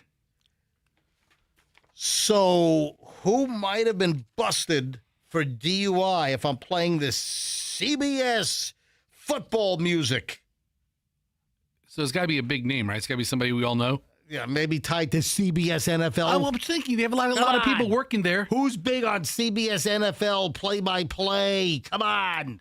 The guy that does the golf tournaments and Tony Romo do the NFL game. What's the guy's name? Come on, who is it? Give me a name. Oh, Tony Romo and the other guy. I can't think of the other guy. It's Tony Romo. Okay. What happened? All right. I'll tell you what happened. What happened? Tony Romo busted for DUI. You were close, Fester. Close. Yeah. Tony Romo arrested and booked for DUI. Jim Nance. That's what I was thinking. Jim Nance. No, it was Tony. Not Jim Nance. It was Tony Romo. Tony Romo arrested for driving under the influence Thursday night in Milwaukee County. Per the arrest detention report, Romo was stopped on the road around 8 p.m. while driving southbound on I-43 and failed to pass standard field sobriety tests. A member of the CBS NFL broadcast team taken into custody and booked for OWI. So up in Wisconsin, I guess they call it OWI, operating while intoxicated. Isn't he from Wisconsin? While intoxicated. I think he's from Wisconsin. Is he? I think so. Yeah, we don't know what kind of vehicle he was driving per the report that they saw. Court date is set for September 21st. The cops gave a statement that the incident remains under investigation and a further statement could come later. The incident occurred close to Burlington, where Romo grew up and graduated from Burlington High School.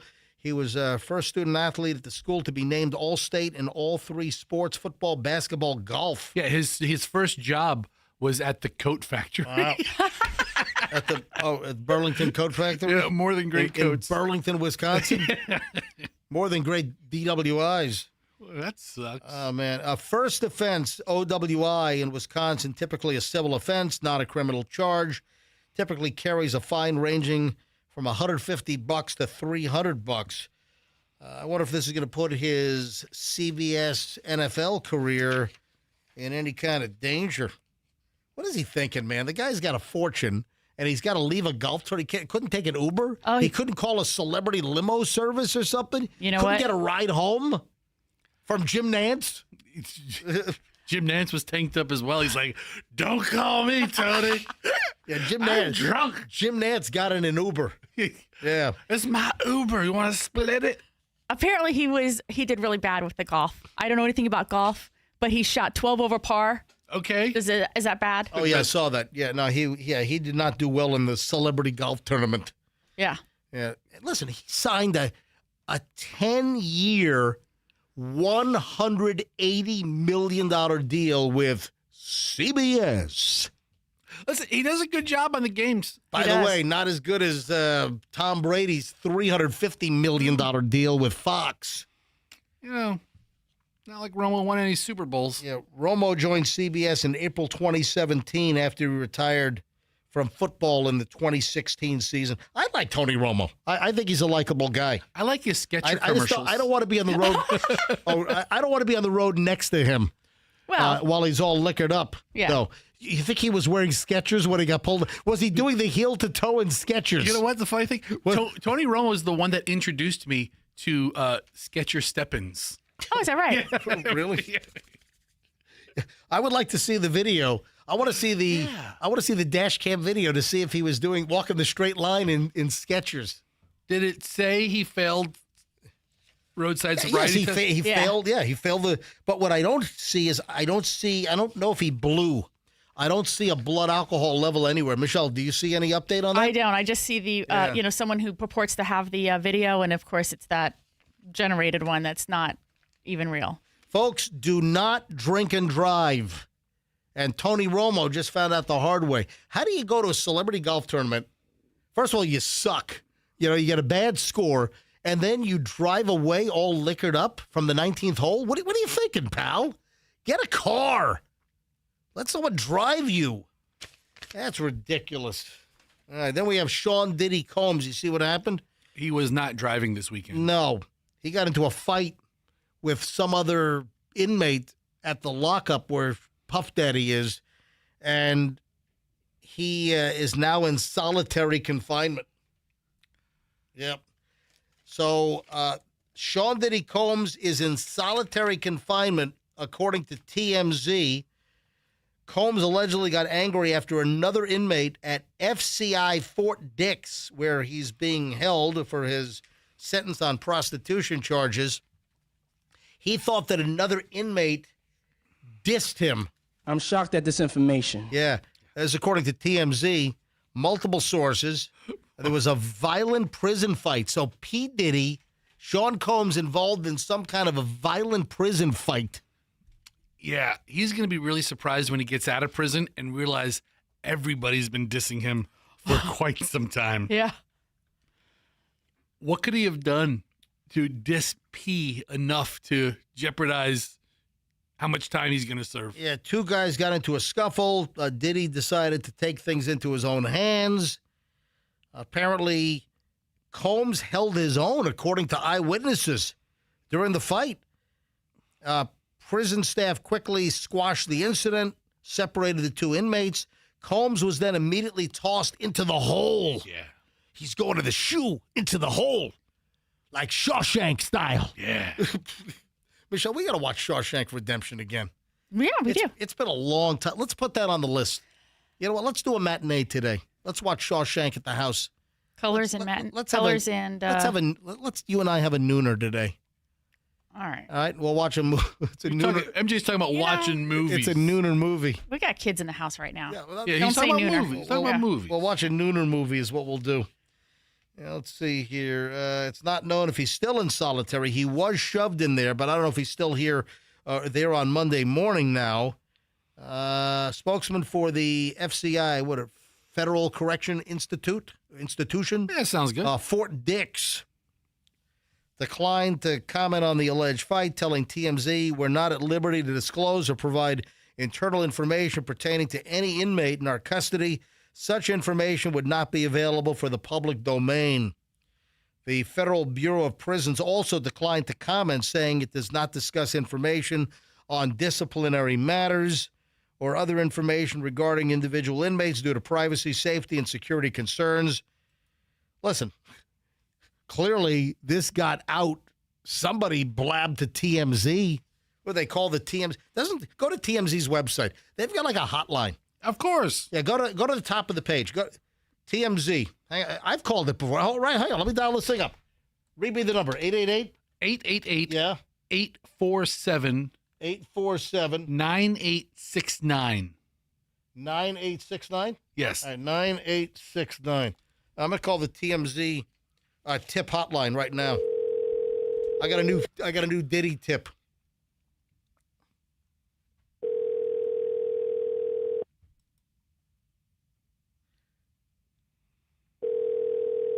TMZ hotline.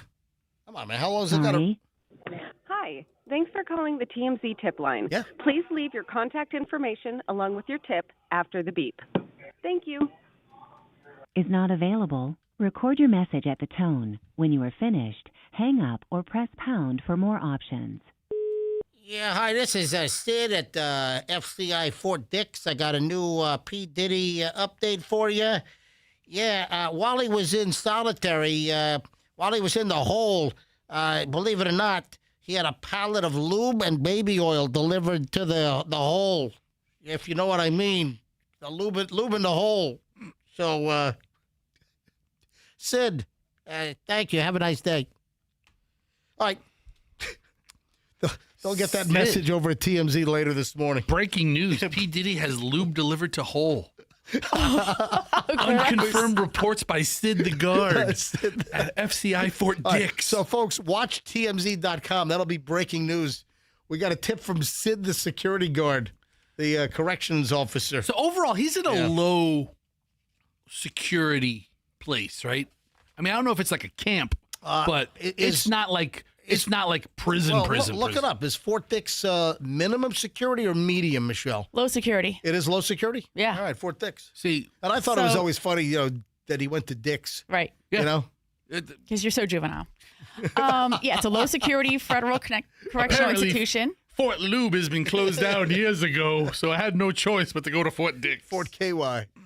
In Kentucky, in KY. What if that's his barrack, or that's where his sleeping quarters is?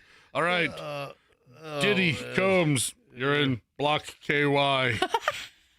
He's like, yes. All right, next. I told you I had a whole pile of celebrity stuff, so I'm doing some early celeb stuff here. Weird Al Yankovic is in the news. Why is Weird Al Yankovic in the news?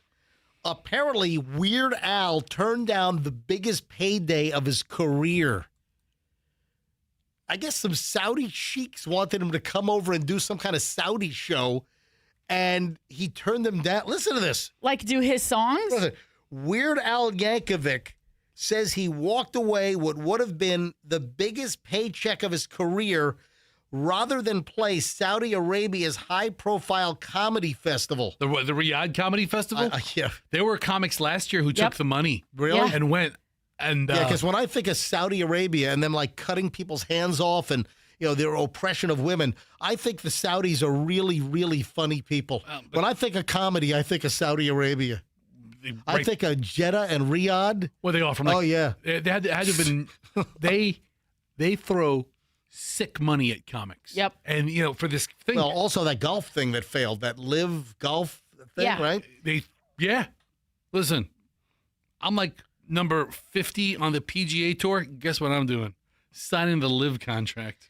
Yeah. So it's the Saudi high-profile comedy festival. Yeah, because when I think of comedy, I think of Saudi Arabia. All right. Is it the Riyadh Comedy Festival? Yeah, So last year, Dave Chappelle went, and a bunch of big Kevin Hart went. I'm looking at the Kevin photo Hart's the lineup. one that I'm thinking of. Yeah. Because they took massive money. Yeah. Listen, Saudi Prince wants to cut you a check for $5 million. Okay, you don't go, or you go. Pete Davidson was there. Yeah, I mean, they're writing big checks. Yeah. Well, you know what? Good for Weird Al. So here's the deal. Weird Al Yankovic turned them down. They offered him a 7-figure sum. So 7 figures is at least $1 million.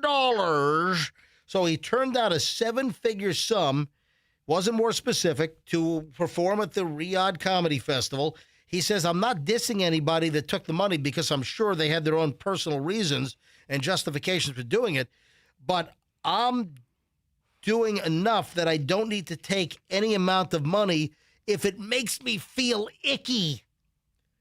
And that kind of did. So he said the Saudis inviting him to the comedy festival was icky. It made him feel icky. Yeah, they were paying anywhere from $375,000 all the way up to $1.6 million. Holy crap! So you got to believe, Dave Chappelle probably got 1.6. He looks like what? I bet you got more than that. He got more than that. Yeah. I'm looking at the list. Louis C.K.'s been there. Dave Chappelle's been there. Bill Burr's been there. Yeah. Jeff Ross has been there in the past. Tom Segura's been there in the Chris past. Tucker's on the list. Tom Segura's on the list. Yeah, Kevin Hart's right here. Yep. Gabriel Iglesias Bobby is here. Lee, Sebastian Maniscalco. But he took the Saudi money. A lot of top line big touring acts remembered what they're in the business for. Yeah, took the cash. You know who doesn't think this is funny? You know who does not think that the Riyadh Comedy Festival, who does not think that festival's funny? Who? The Washington Post journalist that they hacked up into pieces. What was his name? Khashoggi? Khashoggi. What was his name? Jamal Khashoggi. Yeah, is that the guy that they chopped up? They disappeared him and then put him down the garbage disposal or something? Okay. Yes, Jamal Khashoggi. Yeah. I don't know if I'm saying it right, but it's Khashoggi. Okay. Mm-hmm. Wow. Way to really piss on the jokes on that one. Emily. Yeah, What? really. What? You know who didn't find this funny? The guy they chopped up. The guy they chopped up. I mean, I can't go anywhere on that one. I mean, yes, you're right. That guy didn't laugh. Brett Michaels recovering from surgery. Yeah, he went from a show to a hospital. Yeah, Poison frontman performed 3 shows in intense pain from a kidney stone that had been, I guess, giving him problems for a whole week. Yeah, he got through sets in Charleston, West Virginia, Granville, Pennsylvania, and a private show at Fairchild Air Force Base in Spokane, Washington. But after the last show, the pain was unbearable, was admitted to the hospital for removal of a kidney stone. Yeah, listen, I know all about that. I had my first kidney stones. How old was I, Michelle? It was in New York I had my first stone. So what, about 2018, I think was my first stone ever? Yeah, sounds about right. 8 years ago? Yeah, so about 8 years Early ago. 50s? Yeah, so I was like early 50s, I had my first stone.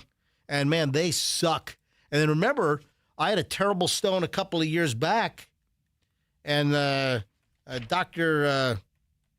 Malcolm, Dr. Root? Dr. Malcolm Root. Yep. Malcolm Root, I had a 10 millimeter stone in my right kidney. And he blasted that with the death ray. Some kind of ultrasound thing, blasted it, and then you just whiz it out, and it worked perfectly. So Brett Michaels on stage, and he's thinking, every rose has its stone. No. It feels like a thorn is in my kidney. Every rose has its kidney stone. Anyway, so here's the deal. When I had my kidney stone blasted, and my procedure went perfectly, but I guess there's like a 1 in 2 million chance that the ultrasound concentrated ray that they blast your stone apart with, there's like a 1 in a million shot that it could explode your kidney. Okay, hold on. Which is it? Is it 1 in 2 million or 1 in 1 million? I don't know. The odds just got a lot worse. All right, listen. Whatever the deal is, Dr. Root said, "Hey, listen, I just got to let you know that I've never had this happen.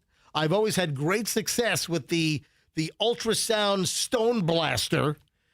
But I got to let you know that there is a chance, and I guess I had to sign some release that if my kidney explodes, you hold them harmless. They're informing you. But luckily, I came through. My 10 millimeter stone was blown apart a couple of years ago, and my kidney did not explode. Thankfully. Yeah, which is a good thing. So Brett Michaels had a kidney thing removed. You know what? This kind of sucks. What are you laughing at? I was going to make a joke that if your kidney did explode, we'd be doing this morning's show from the dialysis clinic. Well, I still have one kidney. Oh, Yeah, okay. You have 2 kidneys. Okay, that's right. Yeah. Okay.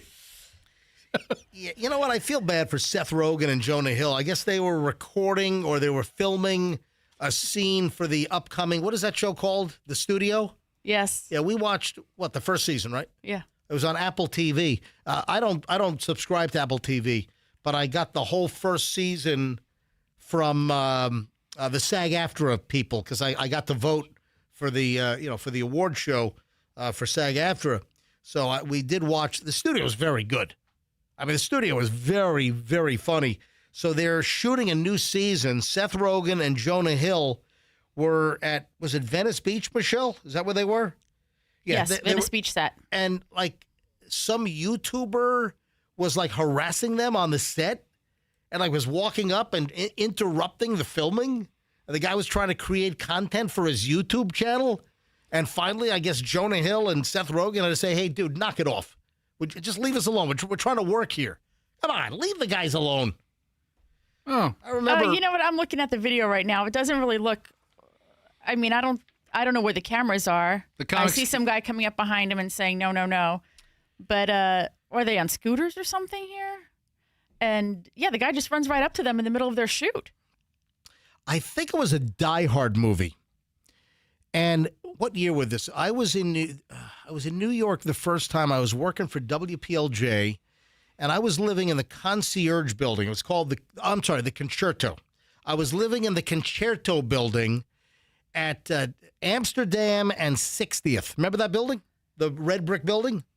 The building you lived in, yes. Yes. So right on my corner, this is late at night. It's like 10, 11 at night, and they're shooting a scene. I want to say it was for one of the Die Hard movies.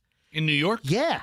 And they were shooting a scene for the movie. The streets were closed, and this was right at the corner. It was on 10th Avenue or Amsterdam, right between 59th and 60th on the Upper West Side. That must have been Die Hard with a Vengeance, 1995. Was it New York? Because, the original Die Hards were at the Yamaguchi Plaza. No, hang on a minute. Were those in Los Angeles? No. Yes. Because I was there, 95 is too late. So whatever they were filming. What years were you there? This would have been 1991 or 92. I think it was the second one. So it was 91 or 92, and I thought it was Die Hard. The Die Hard movie set in New York is Die Hard with a Vengeance. They could have been filming in 92, No, 93, and then come out in 95. I was there in 91, 92. No, I don't think so. So maybe it wasn't Die Hard. Anyway, they were shooting a movie. Speaking about interrupting a set, they were shooting a movie, and they had a lot of people had collected on the sidewalk, out of the camera shot, but there was a guy standing in the middle of the sidewalk, in the middle of the shot. And the guy was arguing with the production crew. He was like, sir, you're in the shot. Can we get you to move? You're welcome to watch us film, but can you? And the guy's like, no, you can't tell me where to stand. This is my city. I live here. This is my sidewalk. I'm a taxpayer. And the guy wouldn't move. So they had to move. They had to move the actual, it was a scene with I want to say it was like a panel truck. Like the step vans. It was a scene with, it was like a black step van. And that was the scene on one of the streets in New York. And the guy wouldn't move. He would not move out of the shot. And, they had to move the whole shoot just like a couple of feet up so they could get the guy out of the shot. So, I can't remember whether he then moved into the shot, if he walked another 10 feet to get in the shot. Anyway, just a total pain in the ass. So I sympathize and empathize with Seth Rogen and Jonah Hill for the YouTuber trying to crash their set and spoil. Yeah, I don't. Which one is this? This is which this is Die Hard with a Vengeance with Samuel L. Jackson. Yeah, I don't. When he's in Harlem. That's right. Oh, he had to wear that sign. Remember, he had to wear that terrible sign. Yeah. Yeah, I can't say. I'm not saying that. Yeah, terrible sign. All right. So, little celebrity stuff here on the MJ Morning Show. Little celebrity batch at 8:17. So, coming up in just a bit, we're going to have the Tampa Police Chief, Lee Burkaw, coming in.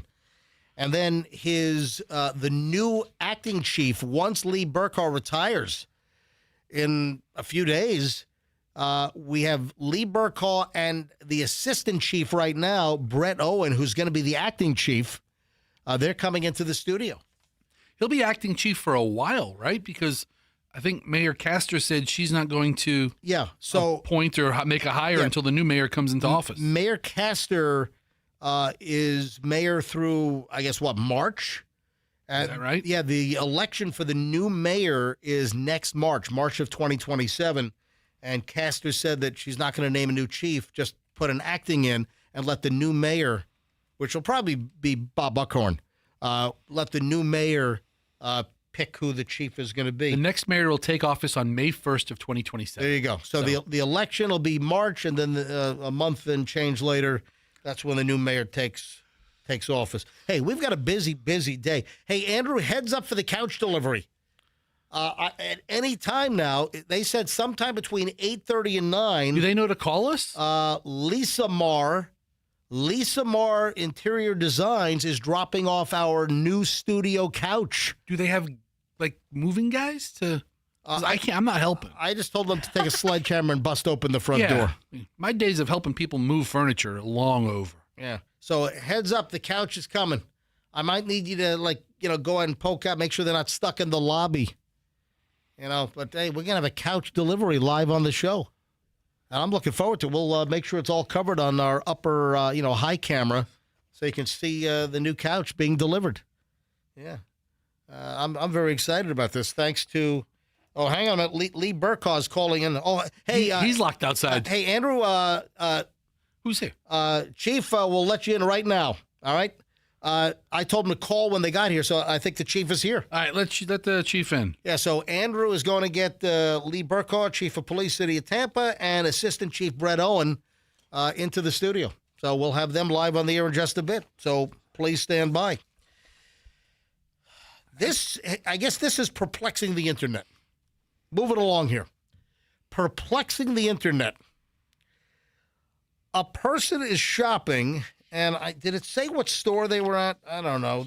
A person is shopping, and they take a picture of the legs and ankles of the person in front of them pushing their shopping basket out of the store. Let me tell you what's going on. So you got it? A person takes a picture with their camera phone of the person in front pushing their shopping cart out of a store. The person in the image has not one, but 2 ankle bracelets. So the person is out shopping. They've got not wearing long pants. The person is wearing shorts. And the person in front of the person that took the picture, 2 ankle bracelets. Ankle bracelets? Yeah, monitoring. You know. I'm not talking about a nice gold anklet. Well, that's what you're saying. You said an ankle bracelet. Instantly, when he said ankle bracelet, I thought he meant the big black strap. Looks like a deck of cards on a. I was thinking some little dainty gold, nice little chain. The guy pushing the shopping cart in front has 2 black, thick banded, and then the big black, like pager looking device. Not one, but 2 ankle bracelets. And the question is, why? Why is the guy wearing 2 ankle bracelets? You have to ask him. Why not one? I mean, generally speaking, I don't want to walk up and start conversation with somebody with 2 ankle. I mean, one, it could be almost anything. Right. But 2. We have an internet mystery. Oh. Internet, and the internet is going crazy. This was posted on Reddit. There's a subreddit called What Is It? I don't know. Subreddit, What Is It? Oh, you know what? Chief of Police walking in right now. Look at this. He might know. Yeah. Hey, Chief. How are you, pal? The chief is here comes the assistant. Look at this. Full house. All right, Chief, sit right over there. Then we got, the assistant chief, Brett Owen, right over there. You know what? This is perfect timing, because we're doing a story. Let me turn your microphones on, and guys, get right on the mic. Give me a 10-4. 10-4. Yeah, that's pretty official. What is what is the signal for dispatch that you've arrived at the MJ Morning Show? Signal 104.7. It's a signal 104. It is now. It's a signal 104.7. It was 1097, but now it's 104.7. Exactly. So we're doing a story now. The internet is perplexed. Guy takes a picture. Look at this. Guy takes a picture of the guy in front of him leaving a supermarket or a Target or something. The guy has 2 ankle bracelets on. You're going to have to pass that picture down. All right. Hey, Michelle, pass this down. And then I need to read the comments. So the guy has 2 ankle bracelet on the right ankle bracelet on the left ankle. And the internet is breaking.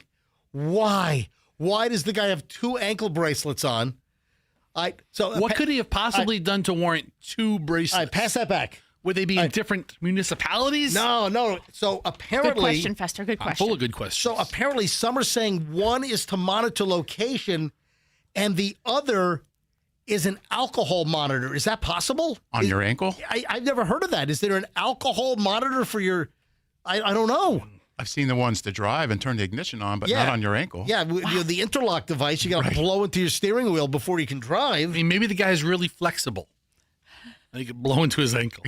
Yeah, so some of the comments are one to monitor where he is and one to monitor his blood alcohol level. That's not it. Dude got himself in trouble. That's what the comment is. Yeah, no kidding. Michelle, can you see if there's an ankle monitor for blood alcohol? Can you see? Okay. Look that up. I never heard of that. If these 2 guys have never heard of one, I'm willing to bet that doesn't exist. Hey, here's another comment. Both legs committed crimes. He ran away. Yeah, it's called a scram cam. Here. It's a wearable device that tracks blood alcohol concentration, tests your sweat every 30 minutes. Yeah, so hold on. That's the next That's one of the comments on the thing. One's a scram device tracking alcohol through perspiration. The other is GPS monitoring. These are typically done in misdemeanor court cases involving DUIs and bond violation or bond rules. Wow. All right, so there we go. It's two. I had no idea. Learn something new every day. Exactly. I would think I would want to because it would throw off my walking. It's like having a weight on one leg. It's True. Like, yeah, I mean, one leg would get tired too quickly. One leg would develop the muscle more quickly. Why is your left leg so strong? That's my ankle monitor leg. Yeah, so the internet's all busted here. All right, then listen to this. We have a couple of hold on a minute. People are calling in. I think we have people wearing scrams. We might have listeners with 2 monitors on right now. Oh, stop. Do we have any listeners with 2 ankle monitors? Don't say no so fast. The jury's still out. All right, 800-990-1047. 800-990-1047. Let me grab, Rebecca's in Clearwater. Rebecca, hi, you're on the MJ Morning Show. Go ahead. Hi, good morning, MJ. So it is for alcohol. My sister got a DUI last summer, and she just got it off her ankle. It was to monitor, like, if she were to drink or anything like that. So it was to monitor any alcohol intake. Was this her first offense, or is she like a habitual offender? Well, she had another DUI like 15 years ago back in Illinois. Oh. She didn't learn the first time, huh? Exactly, I know. Does she have an alcohol problem or what? No, she doesn't at all. She just had a bad night, went out with some girls, and they let her leave the bar. So did she have 2 bracelets on, or was it just the alcohol monitoring bracelet? It was just the alcohol monitoring bracelet. Gotcha. All right. Yeah. Hey, thank you for checking in, and tell your sister to call an Uber, okay? Yes, do something.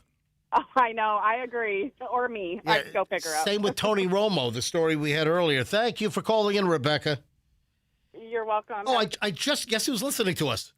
I just got a text from Judge Miriam Volkenberg. Oh.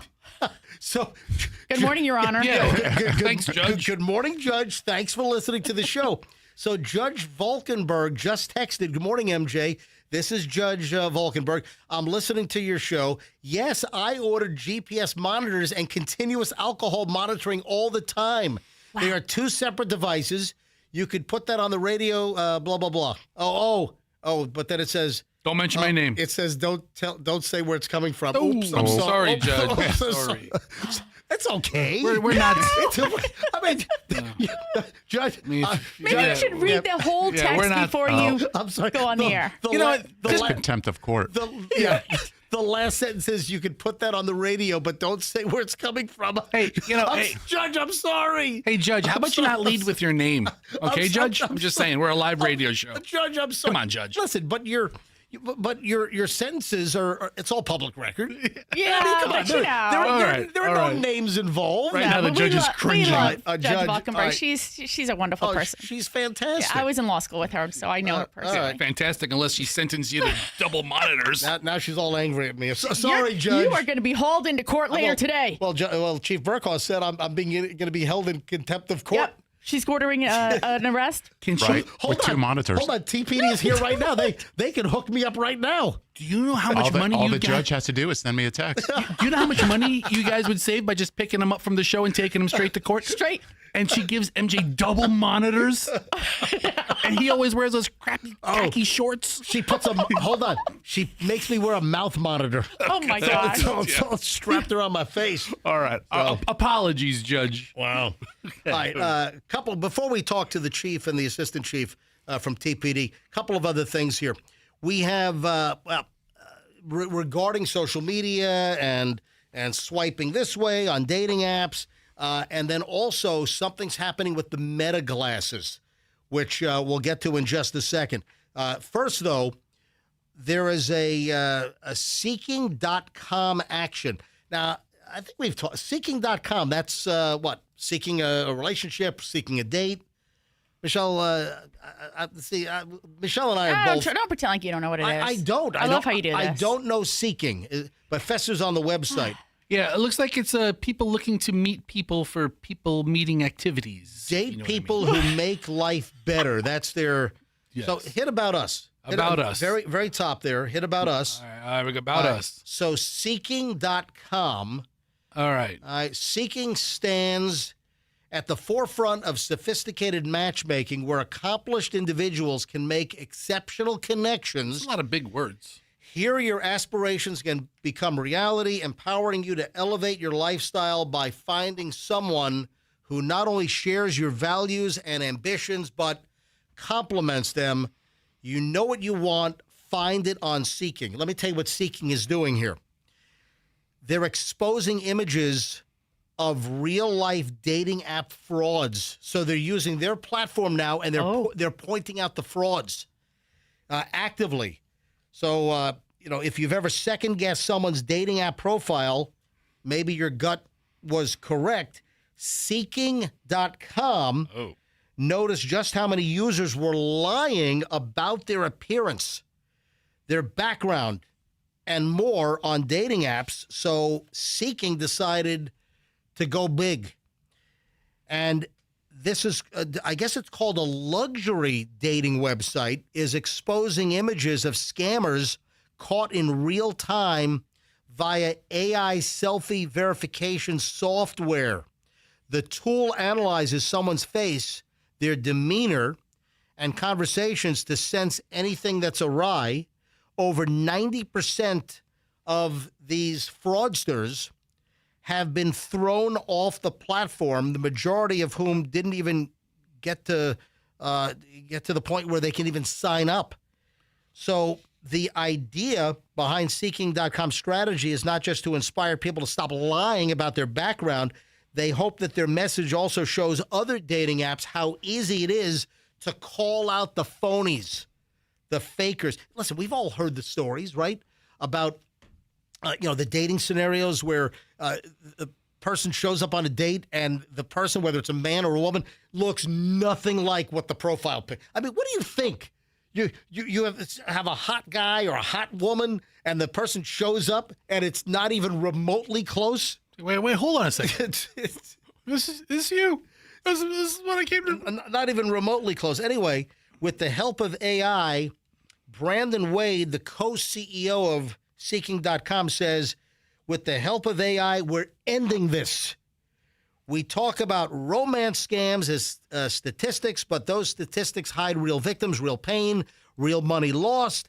Our message to the industry is simple. Let's see them, expose the faces, eliminate the fraud, and stop pretending safety is a side project. Good for Seeking.com. See, I told you AI will save all of us. Listen, you have the romance scam. So you've got the romance scammers. We have law enforcement in the room. I'm sure that they've seen their share of romance scamming going on. Well, remember Netflix had that documentary, The Tinder Swindler? Yes. Oh, yeah. About how it's supposed to be really good. Elaborate ruses, and they took people for all this money. I'm aware of it. That's on our list, isn't it? Yes. I think it's like, it's on one of my saved, watch later.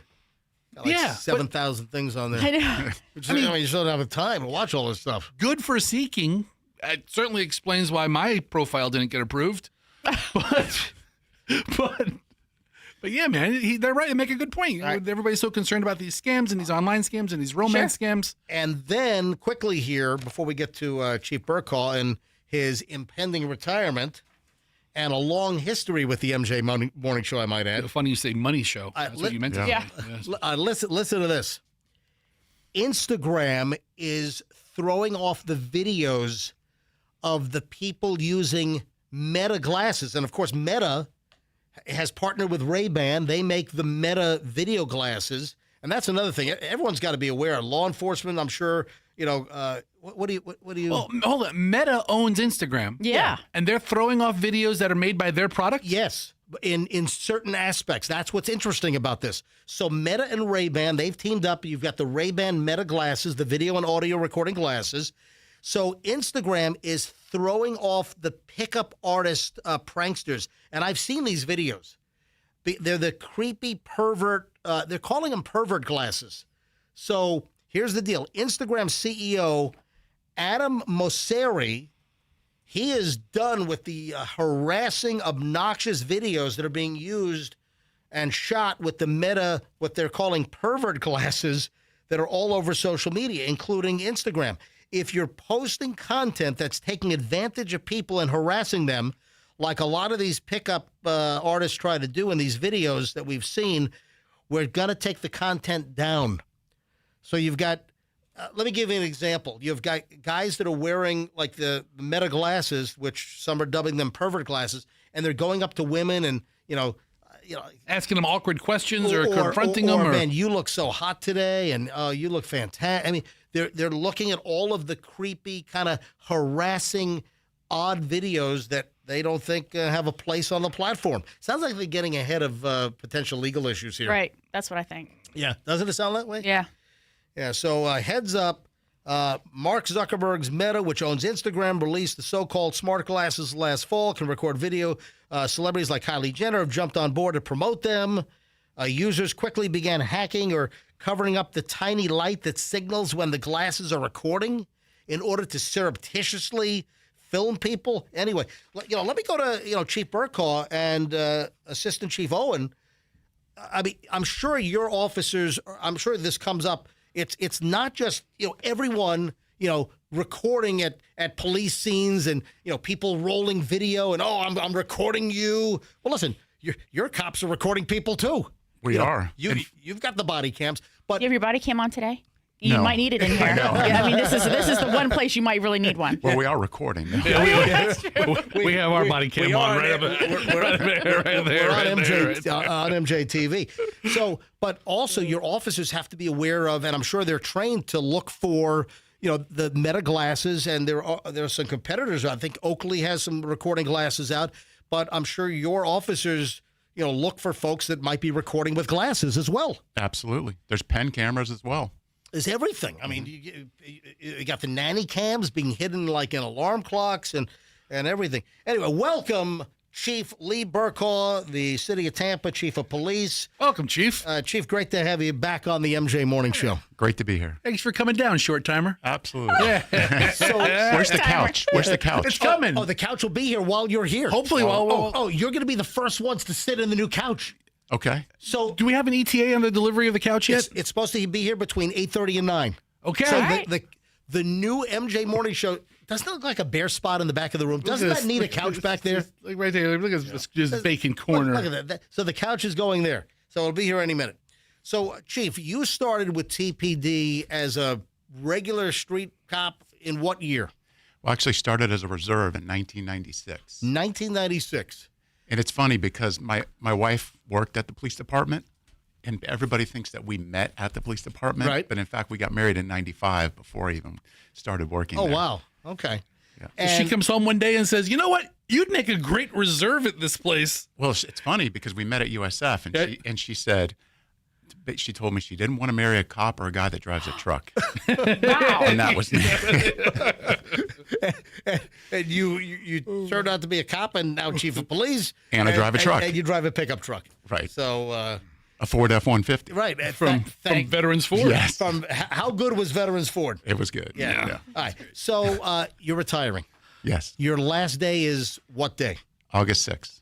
So 1996 to 2026. That's a long run. Yes. It's gone by quick. Yeah. So what is your greatest accomplishment as a TPD officer running through the ranks and, ending as chief of police? What is your greatest accomplishment, or what stands out the most? Well, I think it's hard to say the greatest, but if you look at it over the whole career, it's training, developing. I started to be a field training officer young in my career, so developing the next generation. I started doing that with several years on the job, and I just focused in on that, did training at the police department. Actually, you talked quite a bit about the pit maneuver. I used to be a driving instructor teaching that. Yeah. And I took pride in myself to be able to teach officers that couldn't do that how to do it. So anything that I can do to help people, and then as a chief, going into leadership training, developing enhanced leadership training, and Assistant Chief Owen, he can tell you about all the training that we do. Yep. We spend more than the city budget will allow. We use drug forfeiture funds to pay for leadership training. So if you wonder where that money goes that we seize, it goes developing the next generation of leaders. Also, cars that are seized can then be used as undercover cars, right? Yes. I was going to say, hey, any great undercover cars right now? But then if you told me it wouldn't be undercover now, would it? The greatest police car story I ever remember was when Mayor Buckhorn was sworn in, and he had a family. Oh, yeah. And he picked a seized SUV. Like a black Tahoe. Oh, yeah. And it was like a drug dealer pimp car. and then the mayor's driving his kids to school in it. Didn't it have like pimp mobile wheels or something on it? I don't know that it had spinners, but I'm not too far off. That's and, great. It was seized. I remember that story. In a busted in an arrest, and ends up being the mayor's vehicle. It's the nicest one in the fleet. What's one of the craziest things that you can remember, as far whether you were a street cop or as you rose through the ranks? Any one incident, like the wackiest? It could be funny. It could be what stands out as far as one of the craziest things that you saw? Well, there's so many, but one that comes to the top of my head now is I was a street anti-crime sergeant, so it was a plainclothes street crimes, and we did prostitution cases on Nebraska, so everybody knows about those. Sure. So we did an operation, and we had the news ride along, and it was Gloria Gomez from Fox 13. Oh, sure. So she did the undercover operation. I'm like, I'm not sure we're going to have a place for you. And she's like, I'll bring out the news undercover van. So we used that, and we're across the street. We're filming our officer across the street from basically, the shoulders down so people couldn't see her face. Right. And we're doing the operations. We're doing the back of that. And then she says, I see this car coming over, and I think it's going to hit us. I go, no, they're not going to hit us. The next thing I know, the car hits us. We're leaning in the back of the van, falling over in the back, just like that. That's what it sounded like. Yeah. And then the car takes off. So we're in the middle of an undercover prostitution operation, and we're involved in a hit-and-run accident. So the end of the story, I think we arrested like 10 people for prostitution, but the one that we arrested for the hit-and-run on the news van, that was the center stage. That was the one that got all the attention. That's great. Oh, by the way, Judge Miriam Volkenberg texted me back, "You're in big trouble, mister." Yeah. No, she said, "It's okay, MJ. I'm just a little shy." All right, so Thank you, Judge. It's okay. I'm not actually in trouble. What about, of late, we've had the street takeover problems, and it seems that that's been quelled because we had one of the street takeovers downtown, and you guys swarmed on that. It seems like we have not had the problem. When was that street takeover? Do you remember? It was about 2 months ago. Yeah, sounds about right. Yeah, it was about 2 months ago. So, yeah, we made those 22 arrests. We were out there. We were prepared because that was a nationwide trend. You're seeing it all over the nation. We saw it in Florida. We saw it in Orange County. We saw it in Hillsborough County. Then it happens here. And then right after it happened, you know what we did? We got all our key stakeholders and did a community video. We had Titus O'Neill. We had Councilwoman Young. We had State Attorney Susie Lopez, Safe and Sound, Freddie Barton. We all came together and did a video. And we gave the kids what they wanted, a safe alternative. So we did that. It was a huge success. You guys also did the was it like the night with Titus? Didn't you do it? You did at a community center, right? So all the kids came out. Yeah. They came out. It was more than we expected. But we can't do this. So we asked someone else to step up in the community. And that's where Freddie Barton from Safe and Sound stood up, and he's done 2 more. They're doing a 3rd, and then they're doing a 4th. And it's proved a huge success. That's I think great. it's a model for the whole nation. Awesome. So we had a takeover issue. We haven't had one like that since. What about the intersection takeovers where the drivers will just start spinning in circles? And, I've seen driving around town, I've seen the tire tracks, ripping and leaving rubber in intersections.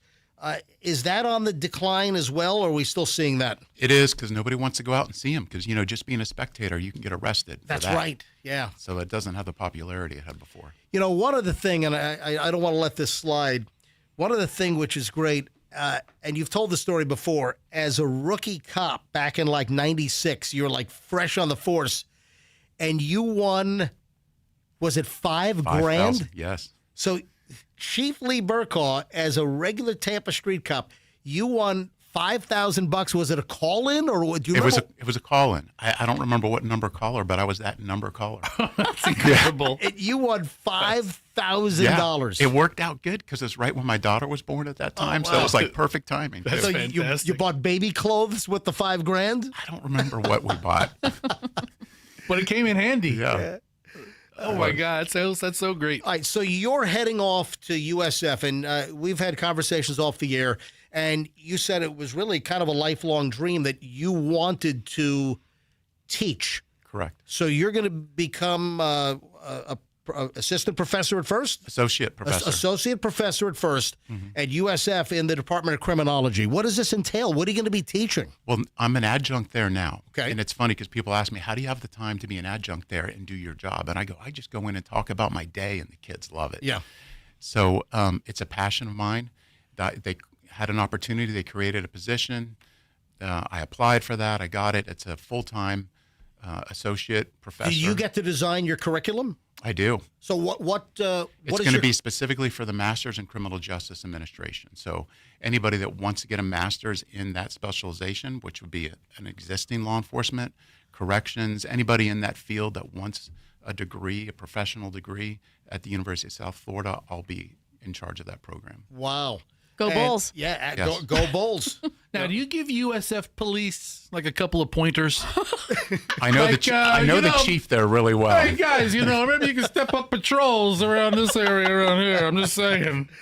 I'm not going to tell you how to do your job or anything, but let's introduce your assistant chief, who is going to be taking the reins. So Mayor Jane Castor, City of Tampa, said that with only so many months left in her administration. 9 months. Yeah, May 1st is when the new mayor takes over. The next election for Tampa mayor is going to be next March. And Mayor Castor said, you know what? I'm not going to name a permanent chief right now. So your assistant chief, Brett Owen, is going to take over as acting chief. Brett, welcome to the MJ Morning Show. Thank you. So you'll be assistant chief now to acting chief, and do a good job, and maybe you'll get the gig full time. That's the plan. That's the plan. Yeah, that's exactly right. Right. A little closer on the microphone. That's our soft mic for some reason. I keep asking them to fix that. So get right Give on it to that the mic. soft-spoken guy. That's a good plan. Yeah.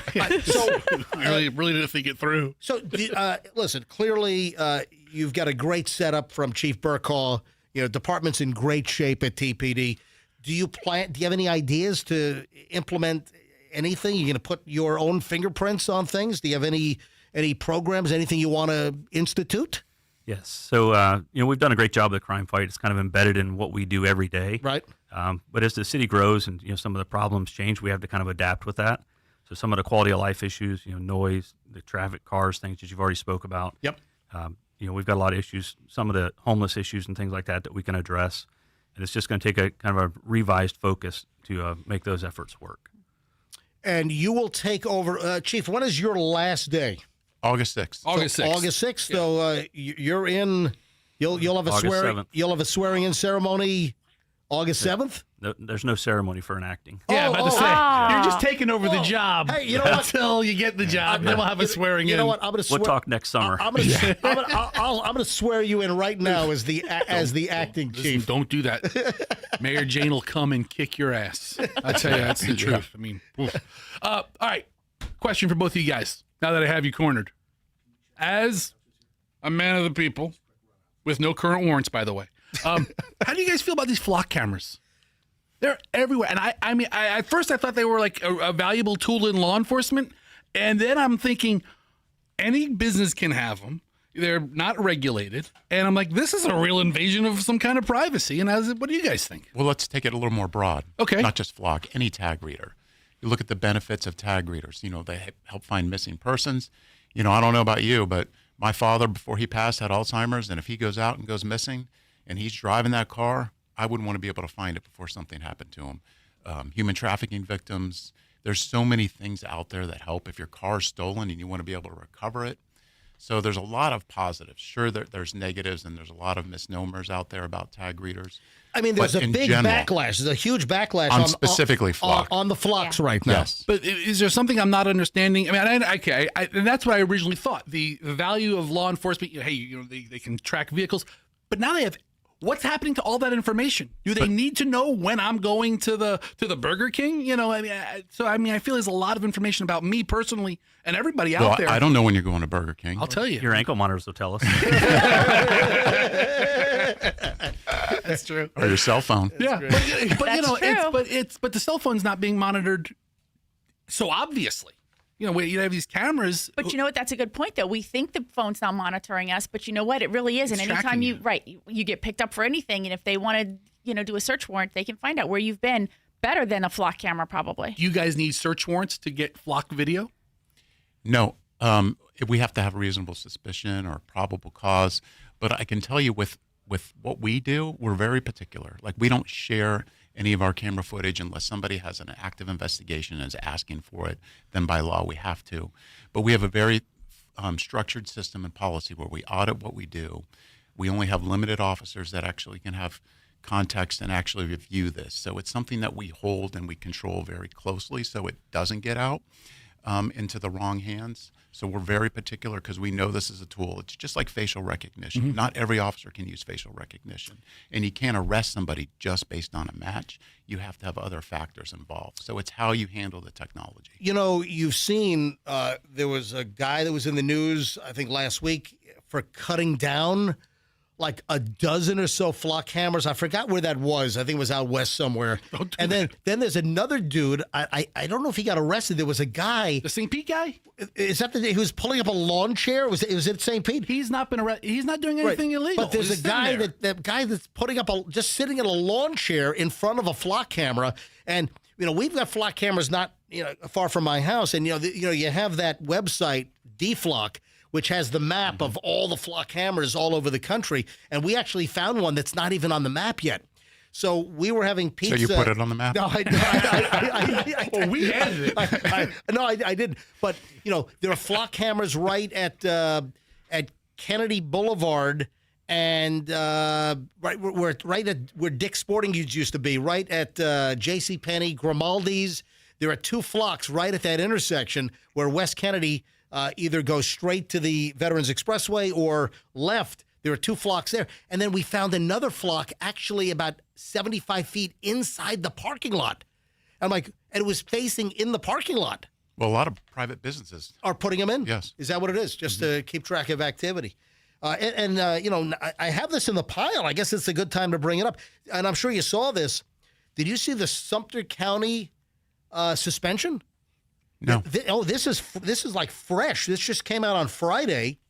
Automatic license plate reader cameras have become a common crime-fighting tool across Central Florida. And listen, I respect and I do like the crime-fighting aspects because I know that some of these license plate readers at intersections have found murderers. They found people with outstanding serious warrants.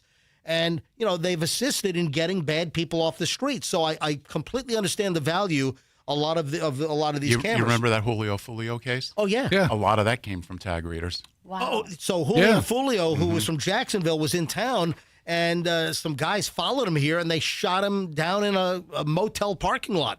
Yeah, if we didn't have tag readers, who knows? Maybe we wouldn't have been able to get that conviction. Oh, wow. Or the Anyway, arrest. so what happened over in Sumter County, Sheriff Pat Breeden announced this week that he was suspending the use of its license plate readers and their cameras that photograph vehicle license plates, an investigative tool that many law enforcement agencies use in search of suspect vehicles. It follows the arrest and firing of a Sumter County detective who's accused of using the camera database to gain information on her husband's ex-wife. Yeah. Yeah. Also comes, so here is. Yeah, I'm not sure what their policy is. Yeah. Like I said before, it's not every officer has access to it. It's a small. Yeah, Sumter's one of those counties, though, where, everybody's kind of related. So that's good. Sumter. So I got a question for Assistant Chief Brett Owen, who will be the acting chief in, a little over a week. Are you going to give me your personal cell like Chief Burkhaw did? That's a good question. Not on the air. Oh, man. because I've had a very good relationship with the I don't want chief. to end up like the judge, you know.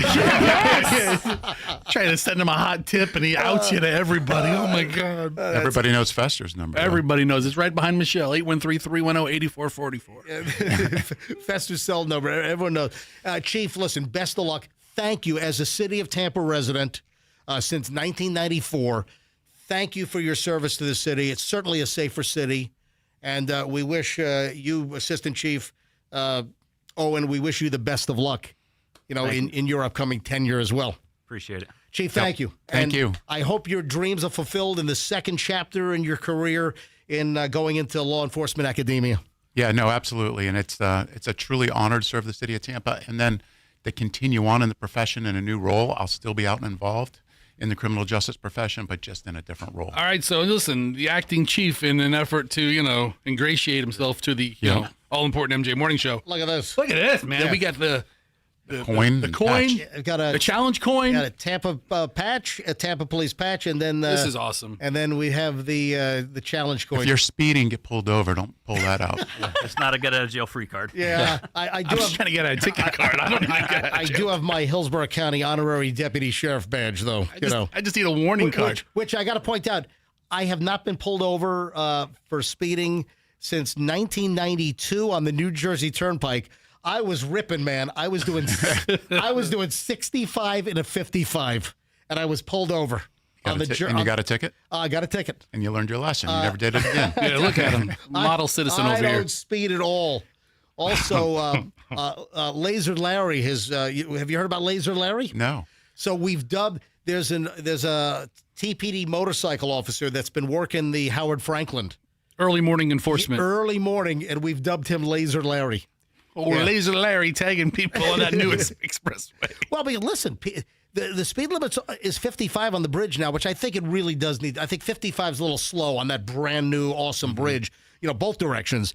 Because it was 65, and now the facilities are even better. So they need to raise the speed back up. But people are ripping, especially on the express lanes. I have people passing me. They're super speeding absolutely on the express lanes a lot on the Howard. Chief, best of luck to you. Thank you. And best of luck to you, Assistant Chief. Thank you. Soon to be acting chief. Wait, I'm going to get your you're cell not phone letting number. us go without this couch, Yeah, are you? you guys Where's hang the out. couch? Yeah. No, you guys hang out. Yeah. Yeah. You hold on, Andrew. Hold on a minute. Is the Andrew, couch Where's here? the couch? Andrew, what's going on? No It's the only couch? reason I came today. Andrew, what's going on? The couch will not be delivered today. What? Hold on. How do you know the couch won't be delivered today? They called in. Oh, my God. Hold on. Their help didn't appear, so they couldn't do it Okay, so themselves. it's a manpower issue. So the couch delivery person to help deliver the couch did not show up? Oh, all right. So did they give us a new time to deliver the couch? They need to find out if this person is available tomorrow. Okay, hold Otherwise, on. they have to wait till you get Hold back. on. Just get the number. I'm going to put the whole thing together. Okay. We're going to get Wade. We'll get Wade Wade Sweikel. to go pick up the couch? Yes. All right. We're going to get Wade. I'm afraid to ask where you bought this couch from. Okay, we'll tell you. We'll tell you all about it. It's been a great opportunity. It's a West Tampa interior design company is supplying the couch to us. You guys can hang out for a bit. All right. I got to take a break now. 8:57 at the MJ Morning Show. And it's been a pleasure to have you guys in here. All right, we got an hour to go. We have a solid hour to go, and I've got 3 hours of material. I've got so much good stuff that we haven't even gotten to yet, and it's next on the MJ Morning Show on Q105, 104.7 FM. Diamond Center, IDC. Let me tell you right now that IDC is your education headquarters. They will educate you on diamonds, the real diamonds and the new craze, which are the lab-grown diamonds. I'm going to tell you right now, you walk into IDC, there is no pressure. Part of the reason is because they don't have commissioned salespeople that are trying to, jam you up and trying to increase the sales so they can get a bigger commission. No, it does. You walk away with it exactly what you want. You'll get great recommendations. They're not motivated by commissions. They're motivated by making you a happy, lifelong customer and making you happy. And they'll educate you whether you want a real diamond or you want a lab-grown diamond. They will educate you. Amazing selection, amazing collection, great pricing. They're the best. International Diamond Center, IDC, Tampa, Clearwater, Lakeland, and Sarasota. And tell them that MJ sent you. So I was talking to the crew at Veterans Ford yesterday, the incentives right now are strong. So interest rates are ticking back up. That's a problem. But guess what? There are interest rates for a ton of Ford product right now that are ticking down. There are some great finance rates right now at Veterans Ford. Also, some amazing cash back numbers, thousands back on great vehicles. What are you looking for? F-150, F-250, even bigger? You want to explore, Expedition? What do you want? You want one of the electric Mustangs? You want the Mach-E? Listen, they have it all. And you will get great treatment. You walk into Veterans Ford, you tell them right off the bat, hey, I'm an MJ Morning Show listener. Hey, Veterans Ford, I want the MJ deal. What that means is no other Ford dealer in town is going to beat the MJ price. And great incentives right now on lots of vehicles at Veterans Ford. Great service department, Veterans Ford, Linebaugh, and the Veterans Expressway. And tell them that MJ sent you. Mark Spain Real Estate is going to help you cut through the clutter right now and the market slowdown. No secret. The market has slowed. Houses are sitting on the market longer. Houses are aging. Interest rates, as I've mentioned, have ticked up. So the market has slowed. Sell your home now.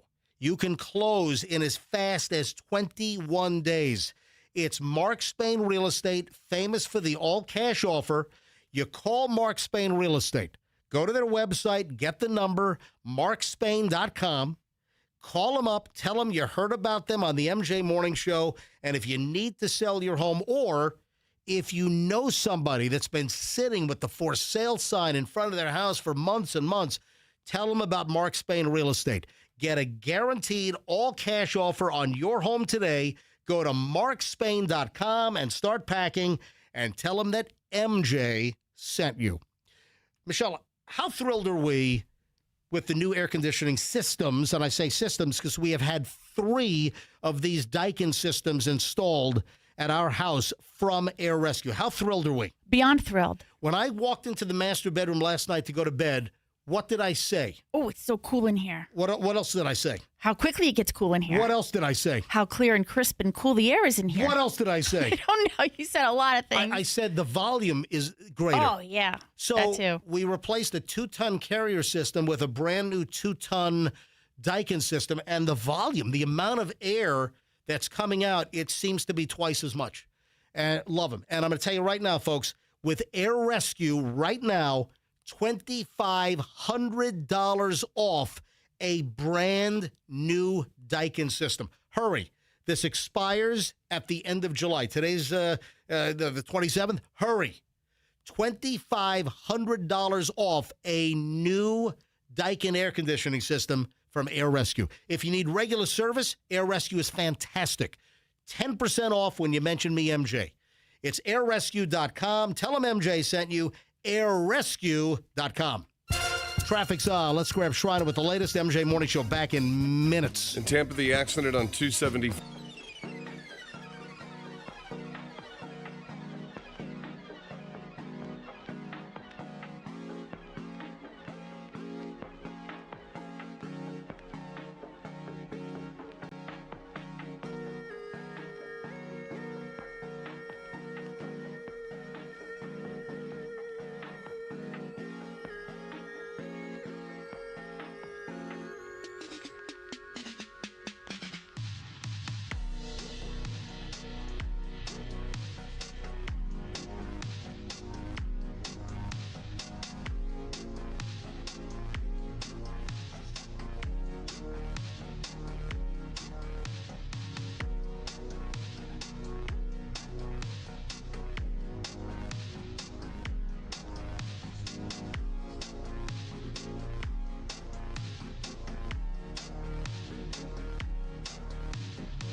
we lose that. The Spirit Airlines of morning radio shows. Hold. Hey, Andrew, can you load that back up? Can you put that back up, the Spirit Airlines? Yeah, we just came back from commercial.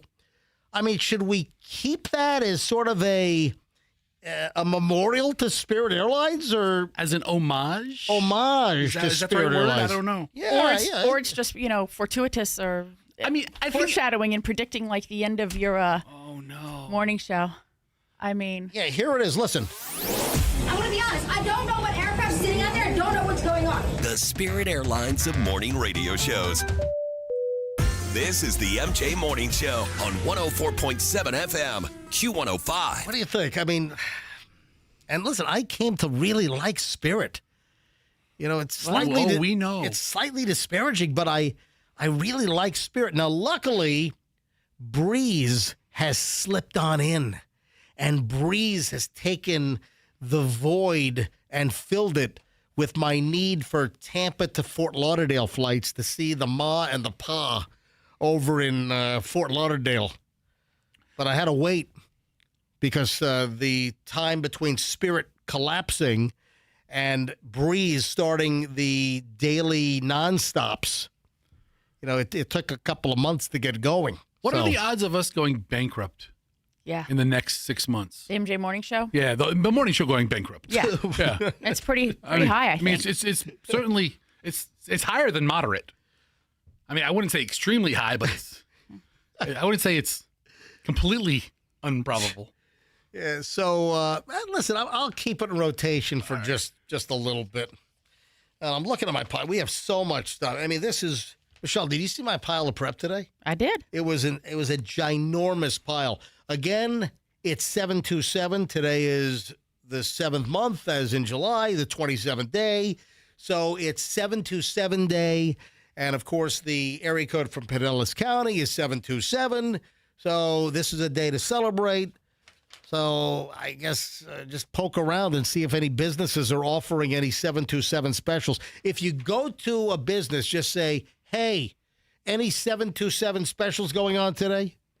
Yeah, I mean, today is the day. Even if you're in Lakeland. No, that's 863 day. I know, but ask. That's next month for 8, which is August. I know. On the 63rd day of August for 863 day, then that's when they have specials out in Polk County. You know what? If there was a savvy Pinellas County business, that'd be some kind of discount or promotion today. Hey, Andrew, did you bleep the audio at the gas station? Are you sure that it's been bleeped properly?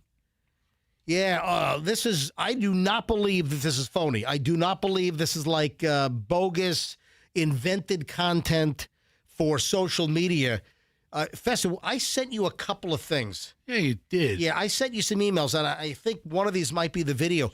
There is a dude sitting, and I can tell it's a Ford F-250. How do I know it's a Ford F-250? Oh, you know that well. Because the guy is sitting in the driver's seat, and he's shooting video from the driver's seat at a gas station.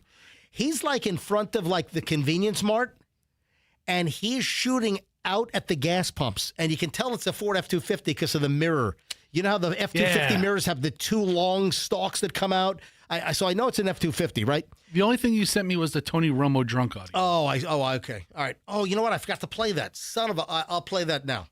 In just I forgot to play the Tony Romo drunk audio, which is not real. People are making fake AI traffic stops with Tony Romo and his DUI pullover up in Wisconsin.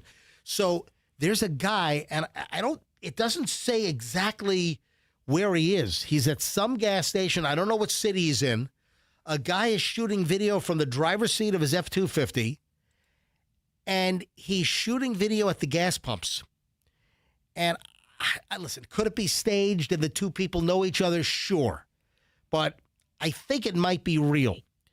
The dude captures on video, and folks, warning, be careful. A woman is filling up her vehicle, has the gas nozzle in the car, and it's set to the auto. The woman then goes into the convenience store while the gas is pumping in her car. So she's used her credit card. The pump is open. She's filling up. Hopefully the automatic shutoff happens when the tank is full. This lady leaves her car. The gas is pumping. She's on the left side of the pump. On the other side of the pump, on the right side, a guy watches her walk away, grabs her nozzle out of her car, moves it around, and starts filling up his car on her dime, on her credit card. And then quickly, like, jams in a bunch of gallons, doesn't want to get caught, doesn't want to be greedy. So what did he put in, 5, 6, 7 gallons? And then stops it and then puts it back into her car and then resets the nozzle. So he got, what, 25, 35 bucks worth of free, whatever it is. So don't walk away from the gas pump unattended. So, it could not stop. You could have gas flying all over the place, and you're paying for all the crap that ends up on the ground. So, don't leave the gas nozzle unattended.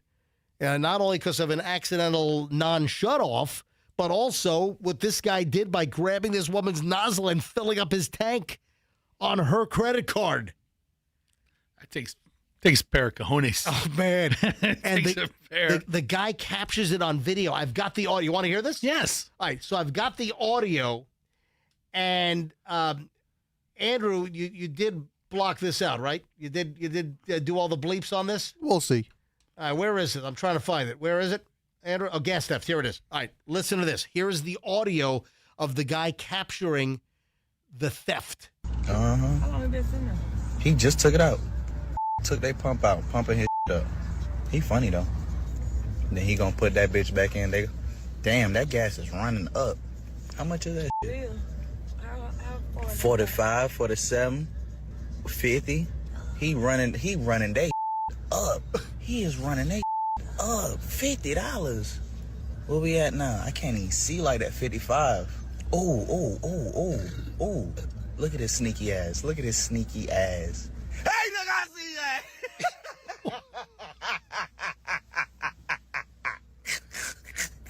Did we really just see it? Literally just watched that. But he gone now. All right, and then the guy takes the gas thing, puts it back in the woman's, and he gets out of there. Yeah. After putting, how much worth of free gas in his car on her credit card. It doesn't sound like that guy knew anybody in that video. No. He's far enough away, and if there was a confrontation, I'm thinking maybe they knew each other then. But if he just kind of yells at him as he's driving away. Right. Andrew, where do you think that happened? I believe it was Atlanta. Did you just do a search on that, or what did you find? Well, I'm looking at the video, and you can recognize a mountain. Well, I recognize the license plate, but the name of the person, the name of the page is Pope's World, Atlanta, Georgia. Okay. All right. So maybe that happened in Atlanta. All right. And then the Tony Romo audio. We talked about this an hour and change ago. Tony Romo, former star football player, now part of the CBS NFL football play-by-play crew. He was busted. What are you laughing at? I didn't click the link that you sent me until just now. All right. So I sent Fester this fake AI video. So people are making fake videos. This is perfect. All right, describe what you see. All right, so it's Tony Romo driving some kind of SUV, drinking Old English malt liquor. He's got a 40 of Old English 800 malt liquor. So Tony Romo is behind the wheel. Oh, man. The Wisconsin State Trooper is at his window, and Romo's holding a 40 of malt liquor, just drinking it and of course, this is not real. This is completely phony, but it looks real. This is the danger of AI video. It's real enough. I mean, this Wisconsin State Trooper just rips the door open and pulls him to the ground. It looks real. And, while the cop is talking to him, Tony Romo is downing this malt liquor of 40. All right, here's the audio. I'm going to play the audio from the video. All right. Listen. What can I do you for, officer? Tony, get out of the vehicle now! And throws him on the ground. No wonder you lost your job to f***ing Dak. No wonder you lost your job to bleeping Dak.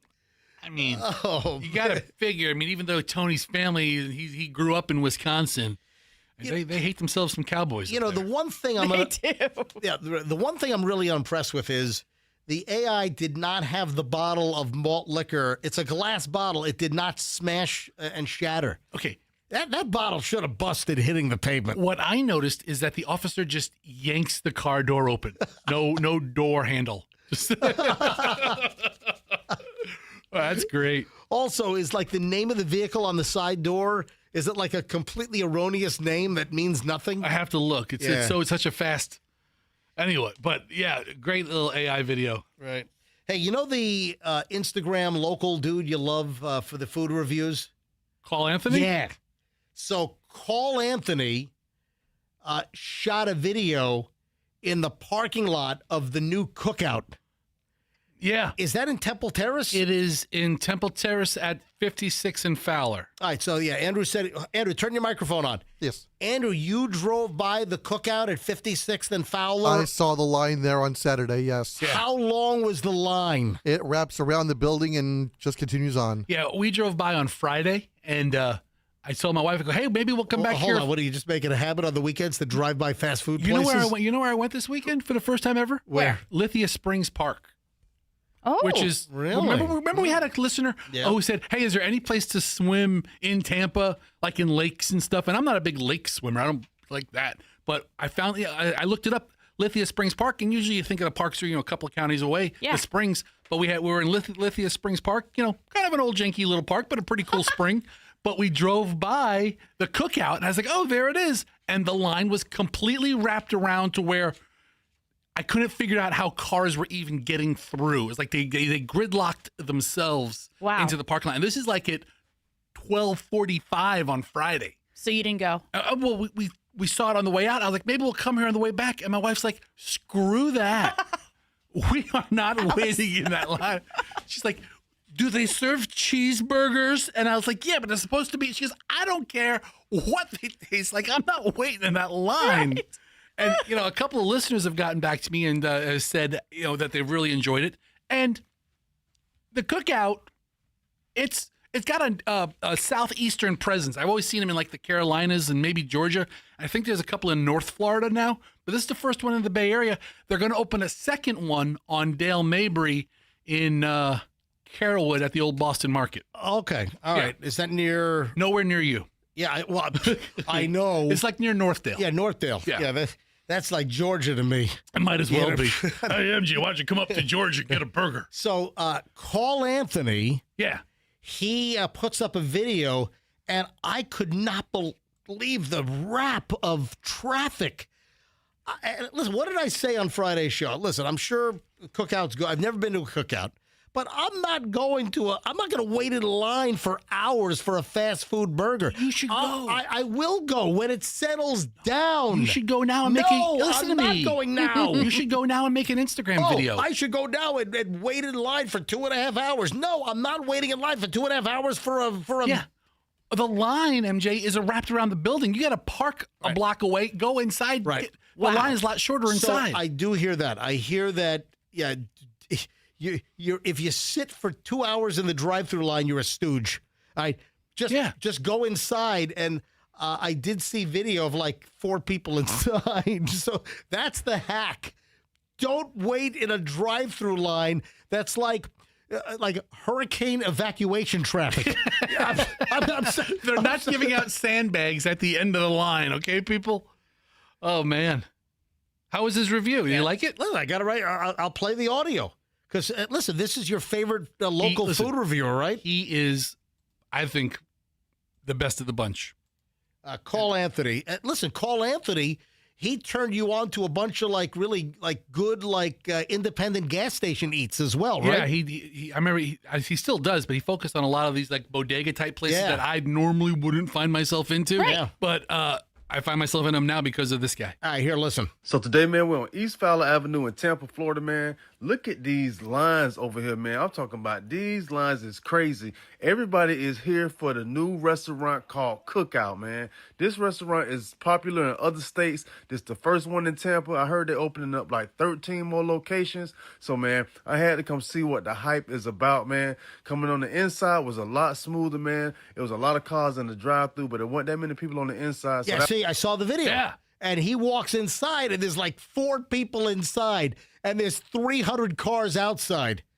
I mean, jamming up the parking lot, jamming up the road, and then he walks inside, and there's like 4 people. He had a burger in 3 minutes.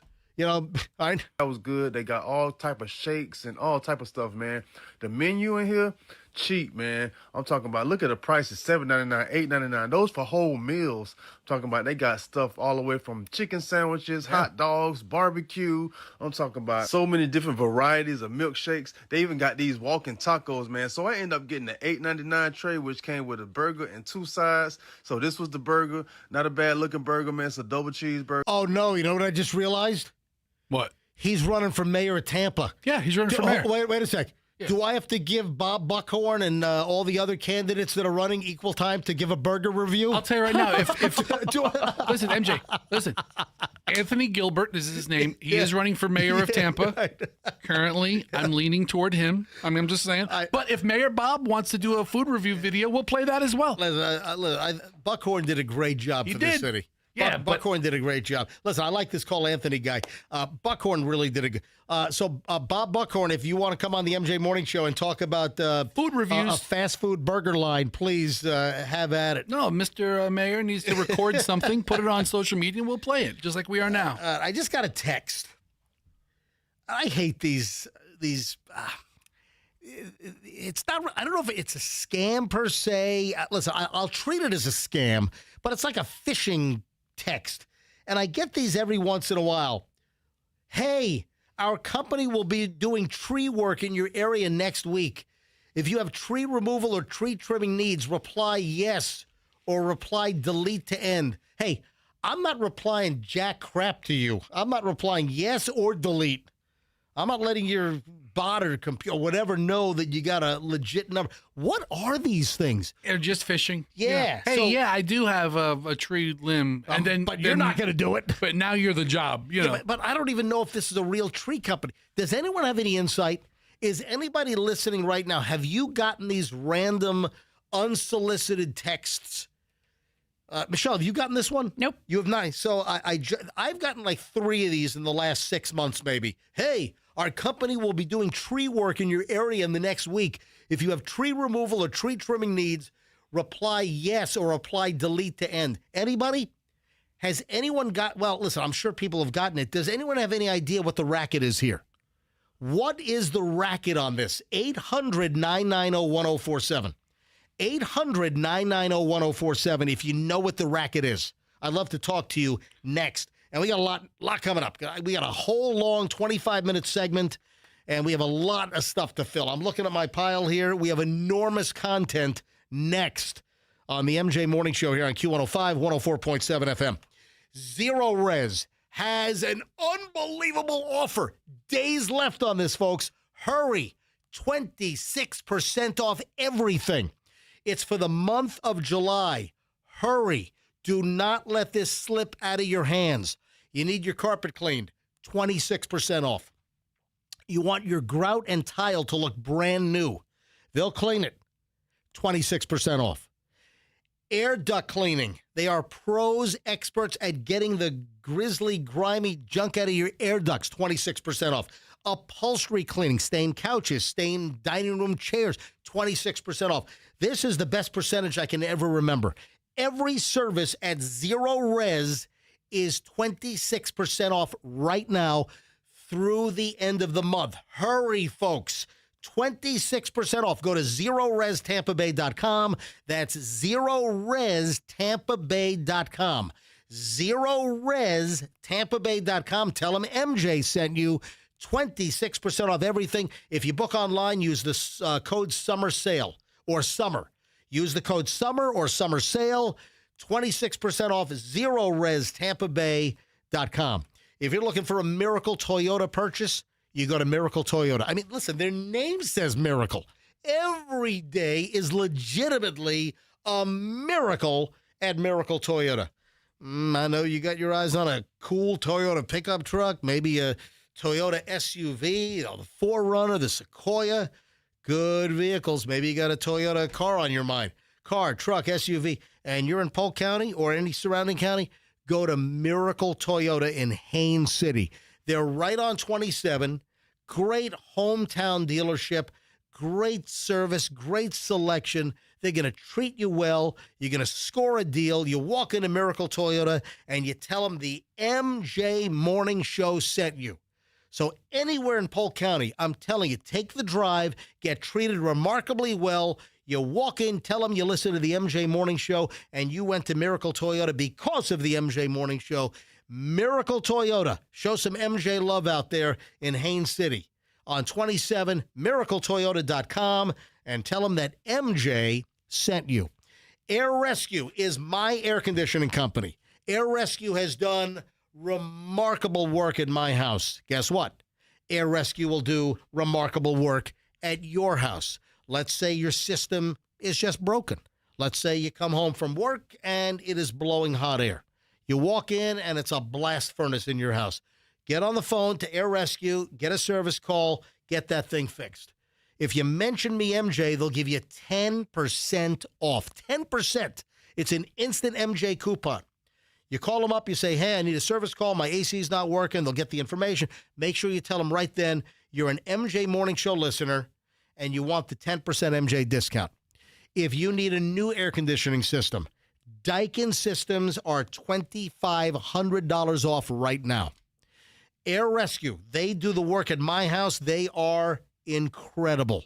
They've put in 3 new Daikin systems in my house, 2 in the last couple of months and 1 about 8-9 months ago. airrescue.com, airrescue.com. Tell them that MJ sent you. If you need a great dentist, you want to go to covadental.com. So Dr. Childers has put together an amazing array of dentists.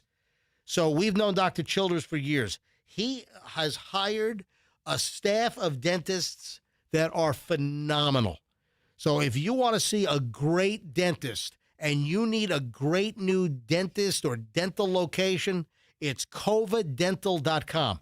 Whether it's for adults, whether it's for kids, you need a family dentist.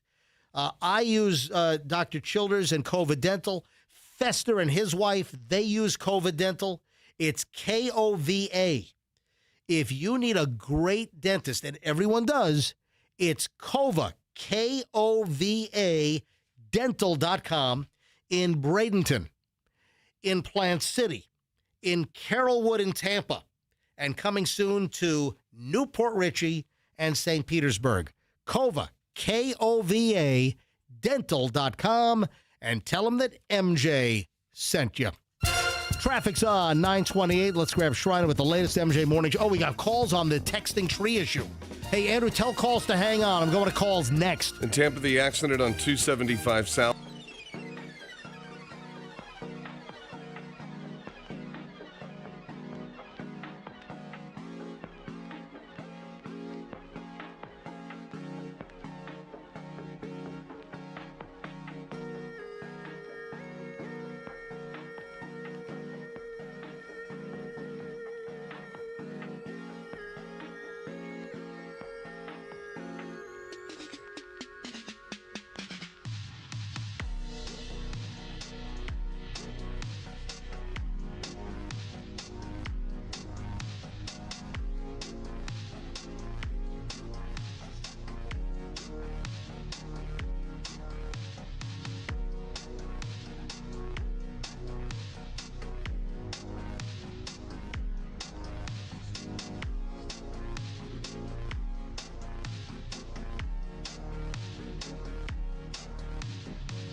I had to play that. I had to play the dog park, because the commercial ran during the break. So, I had to play the dog. You love that, don't you? It's the dog park. It's the dog park. Yeah. With all the dogs there. Yeah. That's Fester's favorite jingle right now. People you see that you don't really know because it's the dog park. Yeah. All right. Hey, let me go back to phones here. Say it again. My mic still isn't on. Yeah. You're asking me like, you like the dog park, and I'm like, I'm sorry. I'm sorry. Yeah. I thought I put your mic on. Yeah, I apologize. The dog park commercial currently is my favorite commercial, both on radio and TV. That's Yeah, right. yeah. At the dog park. It's the dog park. With all the dogs there. And the people you see that you don't really know because it's the dog park. Somebody looped this for like 4 hours on YouTube. Oh, wow. Seriously. That's awesome. There's a YouTube video of it looping for hours at a time. All right, let me go to phones here. And I asked before the break, has anybody gotten these random texts? And I've gotten like 3 of these in the past number of months. Hey, our company will be doing tree work in your area next week.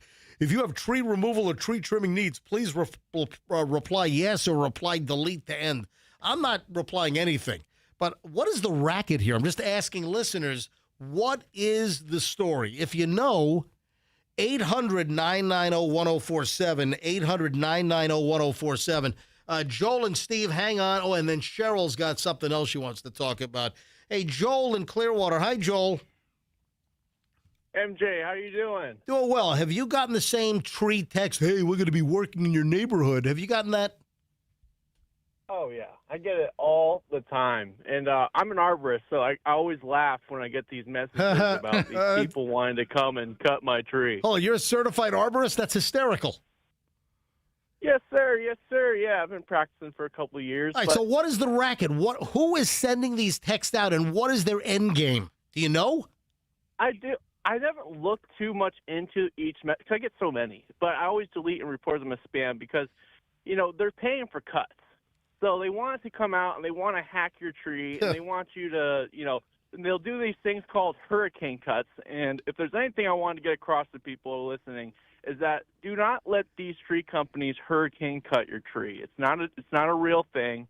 It's actually weakening your tree and probably going to make them more susceptible to damage during a high wind event, given a hurricane. So definitely make sure if you do call them out that they're certified, they're licensed, so they're not just at your property causing more damage because this is something you probably won't see in your tree till after the hurricane season, and it could end up making your tree worse off. Thank you, Joel. I appreciate the call.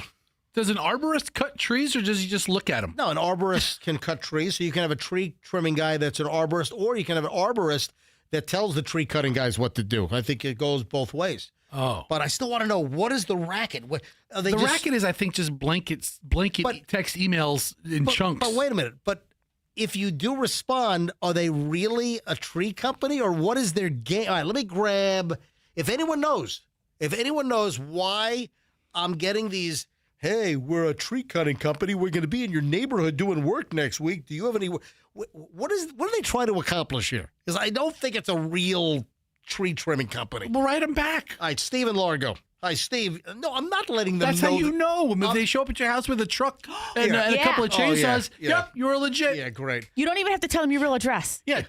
Go down the street. Yeah, do your neighbor across the street. I'll give my neighbor's address out. Right. And then you can stand around and watch. Yeah. It's probably a burglary operation. Steve in Largo, go ahead.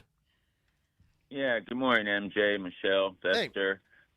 This isn't about the arborist, but I get those texts. I got them from the post office saying I got a package in their warehouse they were unable to deliver. If I send $25, they'll release it, or I'm going to get charged $10 a day for storage. Yeah, listen, we all know all the text scams that are going around, or, you didn't show up for jury duty. We're coming to arrest you. We've all seen. Exactly. But I'm curious to ask, what is the tree scam? What are they going for here?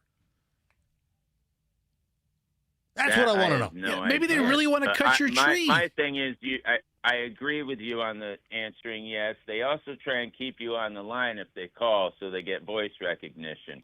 And I even, when a doctor calls or texts me, reply yes to confirm. I call them. I don't trust people calling or texting me.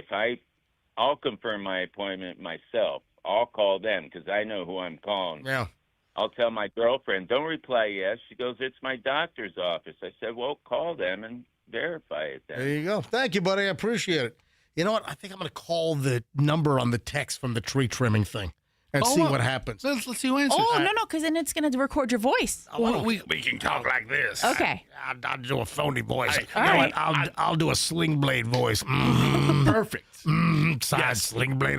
I need my trees cut. I like that. You should do Cajun Fester. Let me grab Cheryl first. Cheryl in Thanota says, Cheryl, you're on the MJ Morning Show. Welcome, Cheryl. What can we do for you? Good morning, everyone. I just wanted to let you know, for the first time I went to the cookout there in Temple Terrace. Yep. And yes, from the street it looks like it's chaotic. They have it so well organized, it was unbelievably fast. Really? So even with the drive, yes. Did you go inside or you went to the drive-through? No, I went through the drive-through. How long did it take? Once you got in line, how long did it take before you were driving out with your burger? I would say less than 20 minutes. Now, that's still a little long for a drive-through experience for me. I don't have I'm going to tell you this, though. It was well worth it. They have a watermelon milkshake, a banana pudding milkshake, and they were fabulous. Yeah, I mean, if you went to a restaurant and sat down and ordered, it'd be 20 minutes before you came through. Listen. Yeah. Listen, they're getting them through. Nobody's sitting there for 2 hours. I'm waiting for Fester to say, hey, let's all go to cookout right after the show today. If I thought you would, I would have said it already. We did go to we went to Bojangles when it opened up. Yeah, that was a total disappointment. Let's though. go tonight for dinner. Meet you in Temple Terrace. I mean, cookout for dinner on a Monday night. Let's go. We make a nice little fun Instagram video. We'll try to get a table for bring Chloe and new Chet. Allison won't want to go if there's a big line.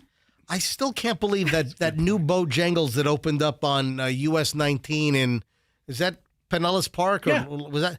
I still can't believe they don't have chicken on the bone. None of them do. I mean, what are they doing? Growing up in Virginia Beach and being exposed to Bojangles in southeastern Virginia in the Tidewater, Hampton Roads area. Oh, Michelle, hey, thanks for the call. I appreciate it, Cheryl.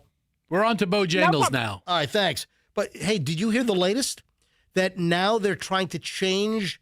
It was Tidewater, then Hampton Roads. Now they want to change it to just coastal Virginia. That's the region? Yeah, the whole region. They want to rename it Coastal Virginia. No, I'm not for that. It's still the Tidewater area to me. Exactly. It's still Tidewater. Virginia Beach, Norfolk, Chesapeake, Hampton, Newport News, etc. MJ Morning Show, your breaking source for Virginia city names. Right. So if it's called Bo, B-O, right? Like the one in Pinellas Park, it's Bo. There's no chicken on the bone. Yep. However, I know, well, if it's Bojangles, it infuriated me. And they used the term interchangeably. But I couldn't believe it. We showed up, and I'm like, I wanted like a 3-piece spicy. I wanted a breast, a wing, a leg, and there was no chicken on the bone. What's going on? He finds out at the register that there's no chicken on the bone. I was like, son of a bitch!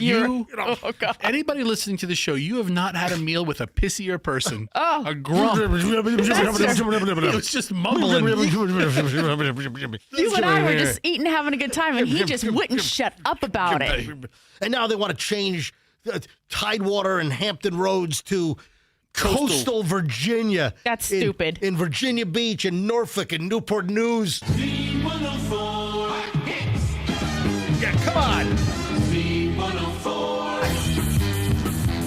You like this, Fester? I do. Yeah. WNBC, Norfolk and Newport News. Not in Coastal Virginia, for crying out loud. Sounds terrible. Doesn't it? Coastal Virginia? Yeah, somebody sent that to me over the weekend. Thank you very much. All right, moving along. There's a Coastal Florida. Yeah, where the hell's that? All over. Yeah, exactly. Practically the whole damn thing except for the Everglades, Orlando, and Gainesville. Oh, I got to tell you about the crazy movie guy over on the other side of the state. Loxahatchee. Man, you got some inbreds over there. Do you know where That's where Lion Country Safari is. I feel like I know where Loxahatchee is. Loxahatchee is west of West Palm Beach. It's like in the sticks. It's Palm Beach County, Hickville. Is it like the last stop before like the Everglades, desolate or the desolate crap out there? Yeah. All right. So actually, you're a little north of the Everglades. It's like you got the. It's like East Okeechobee. Yeah, that marshy plain area. So Loxahatchee is like the cousin to Belglade. All right, and Belglade is kind of a hole. All right, so this is out of Loxahatchee Groves. Listen to this. Drama at the Regal Theater in Royal Palm Beach. Oh, you got Royal Palm Beach out there as well. So you have Wellington, Royal Palm Beach, Loxahatchee Groves, then Loxahatchee. Again, Lion Country Safari is over. Isn't Wellington a nicer area? Oh, Wellington is, the polo grounds are out there. Yeah, so I can't decide if Loxahatchee area is a dump or a really rich area. Loxahatchee is a dump, but right next to it's Wellington. Wellington is where like they have the polo. Oh. Well, also airplanes land like right next to your house, and you just pull it right up, isn't it? Like people have, instead of a garage, they have a hangar. They have one of those communities there. They have one of those fly-in communities in Wellington. Wellington. Let's go from Wellington and look at the inbreds in Loxahatchee. All right, so. That's Muffy. Maybe that's how you get to be in Wellington, is you're an inbred. I love Maybe we got something wrong. I love the term inbred. The inbreds. Right. So, listen to what happened. Drama at the Regal Theater, the Regal Cinemas in Royal Palm Beach. A 21-year-old Loxahatchee man is facing a felony charge after the theater said he caused $2,000 in damage to an exit door after running through the auditorium. Nicholas Vanderplate. What? Sounds like some name George Costanza made up in Seinfeld. Vanderplate. Nicholas Vanderplate ran into a plate glass door. Was arrested last week on a felony criminal charge of criminal mischief of at least $1,000. He was taken to the Palms West for medical clearance and then booked at the Palm Beach County Jail. On Thursday morning, a judge set bond at $1,000. Vanderplate was ordered to make an appointment with a mental health provider within 3 days of release. He was also told to have no alcohol, no illegal drugs, or non-prescription drugs with a testing schedule. Here's what happened. A Palm Beach County Sheriff's Office deputy responded regarding a disturbance and criminal mischief at the theater, which is on State Road 7. According to the arrest report at 7 p.m., it's last Wednesday night, the deputy general manager of the store, of the theater, said a guest had lost control and appeared to be on more than just alcohol. The manager, Dakota Fink, told the deputy that Vanderplate had consumed one drink at the bar and ordered a second drink, but knocked it across the counter before finishing it. Oh. Fink attempted to offer assistance, but when he called the non-emergency Palm Beach Sheriff's Office number, the suspect began running. He ran across the lobby, around the roped area, into auditorium number 2. A movie was playing in auditorium 2. Vanderplate ran in front of the movie screen.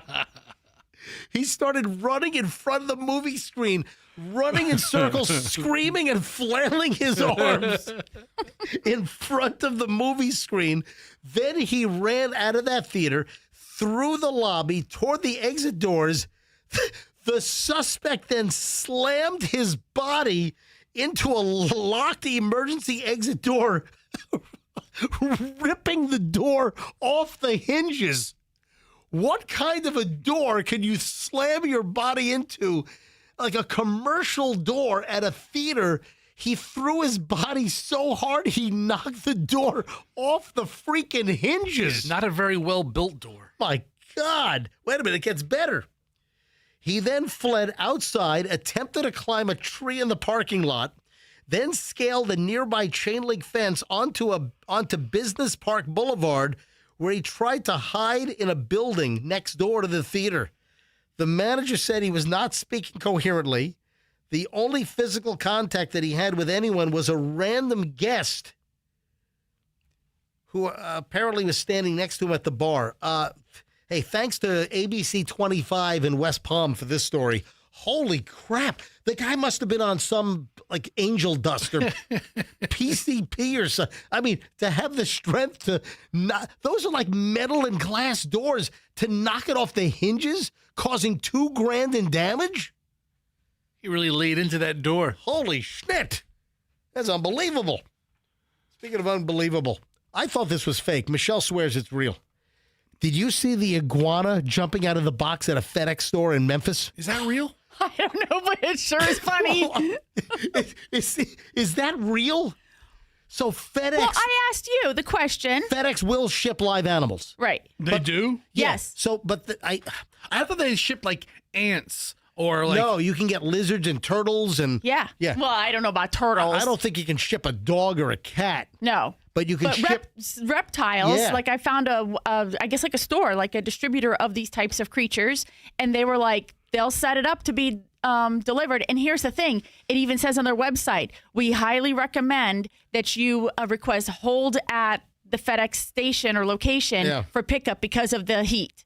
And so the whole story then makes sense because I was like, well, why is he going to the FedEx place to pick up the box, his package? Right. But when you go to a reptile, seller, distributor, whatever, that's what it says on their website. And you went to the FedEx website and it talks about shipping live animals. Yeah. And it has to be shipped on a Monday, Tuesday, or Wednesday, and it has to be overnight. And here's the thing. Must be overnight. It can't be 2-day. It can't be 3-day super saver. That whole box, the way it was packaged with the sack and then all the cushioning, that's exactly how it's described on the FedEx website. Oh, wow. Unbelievable. All right, play the audio here. So I was like, is this AI? Because the lizard jumps out of the bag. So the iguana, they say it's a 6-foot iguana, shipped in a large cardboard shipping container with all kinds of packing material, and you're supposed to put the iguana inside like a cloth bag, and it has to be shipped overnight via FedEx. So the guy goes to a FedEx counter, an actual FedEx store in Memphis. Where's the little speaker? I don't see this. There it is. You got it? Hold on. His name is Titan. That's the name. Is there audio to this? Yeah, here we Now go. viral video shows a man opening a package in front of his gaze and a large living iguana jumps out of it. The reptile running around the store before they're crowded. I think you have 5 things playing at once, Fester. I might. I think you have two things playing. And then they finally Or reptiles were injured. Play the first. The first one was better. The first one was without the news commentator, and you can hear the screaming. Literally, the iguana jumps out of the bag toward a lady. Here it is. Listen. Watch. File this one under, I would have a heart attack. Imagine this surprise for these FedEx workers in Tennessee. A customer showed up at the Memphis office to pick up his new pet. After carefully opening the package, out popped an iguana. So the lady, the FedEx worker, throws herself on the floor. All right, I'll tell you right now. This was done. This was done for views. He's wearing meta glasses. He is wearing meta glasses, and he deliberately opened up the iguana in the store when he knew damn well what was in there. Well, of course he did. It's his package. Yeah, He's receiving an iguana. He knew. Oh, man. Scared the hell out of that. Absolutely. Memphis FedEx lady. Abso-freaking-lutely. I got to prioritize here, man. I walked in here today with my prep from the weekend. I walked in here with 3 shows worth of material. So what do we have? We got a couple of minutes left. 3 shows, huh? Let's take the rest of the week off. Well, we're going to be working Monday, Tuesday, Wednesday, and then we're heading on summer vacation. So, we are going to take some time off because we haven't, I took some time off in early June to go scuba diving, but we've got a real family vacation coming up, which, you know what? This is important. It's Michelle and me and Chloe and Julian. It's a 4-pack family vacation all together. We didn't get an all-family vacation last summer. We usually have had one every single year, but last summer, just things didn't coordinate. Could be the last one. That's what I always say. Could be. I mean, listen. I've said that for like 5 years. Because I'm going to expire? That's one of the 3 or 4 possibilities. But assuming you don't expire, I guess if you did expire, I would suddenly become available to go on family vacations. You don't even like family vacations. No, but I'm good for a couple of jokes. That's what my family. No, but the kids, they're of a certain age. Right. Let's say eventually it's going to. Chloe gets a real job next summer, and she can't take the time. Or, I know. Or if Julian has an opportunity to be doing something. And it was already a challenge this year with an internship, and then she has to get back to school because she's got some commitments up there. And I was like, I really just don't know how to make this work, and everybody's screaming at me about the schedule. So that's what I've said the last several years. I'm like, you never know when they're not going to be available to go with us, and so I really treasure it when we all can get away. I did not get to my explosive diarrhea pile today. Damn it! Oh no! Well, hold on. I got to talk about this. So the whole explosive diarrhea parasite. Don't waste it at the end of the show. Save it for tomorrow. Well, do it again tomorrow. Okay. 4 more states have been added to the outbreak list. So 4 more states added to the cyclospora outbreak. Those are Illinois, Kansas, Oklahoma, Pennsylvania. The list already included Indiana, Kentucky, Michigan, Ohio, West Virginia. I know we've got cases here. I know that the Taylor Farm CEO, which is Taylor Swift, the Taylor Farm CEO finally opened his mouth and then vomited on everybody. He's like, both ends, people, both ends. But now parsley and cilantro are now linked to a cyclospora outbreak in North Carolina. Nothing to do with Taco Bell. So are they ever going to really pinpoint, or when is this outbreak of cyclospora going to end? Is this from not washing the vegetables? Listen, if you wash your vegetables properly, I think you'd get rid of the cyclospora. Nope. I like my vegetables with extra diarrhea. Well, you can wash it, but the best way is to cook it. That's the problem. That's why the lettuce, it's difficult to wash it. I like to cook my lettuce. Well, that's the problem. Nice bowl of steamed lettuce. Yeah, I want some sauteed lettuce. Yeah, we got to run. And we have so much stuff left over. I've got such A-list material left over. It was just like an A-list material day. We got to roll. Folks, have a great day. Thank you for listening. Highly appreciative. We'll see you back here live tomorrow. MJ Morning Show on Q105, and let's be careful out there.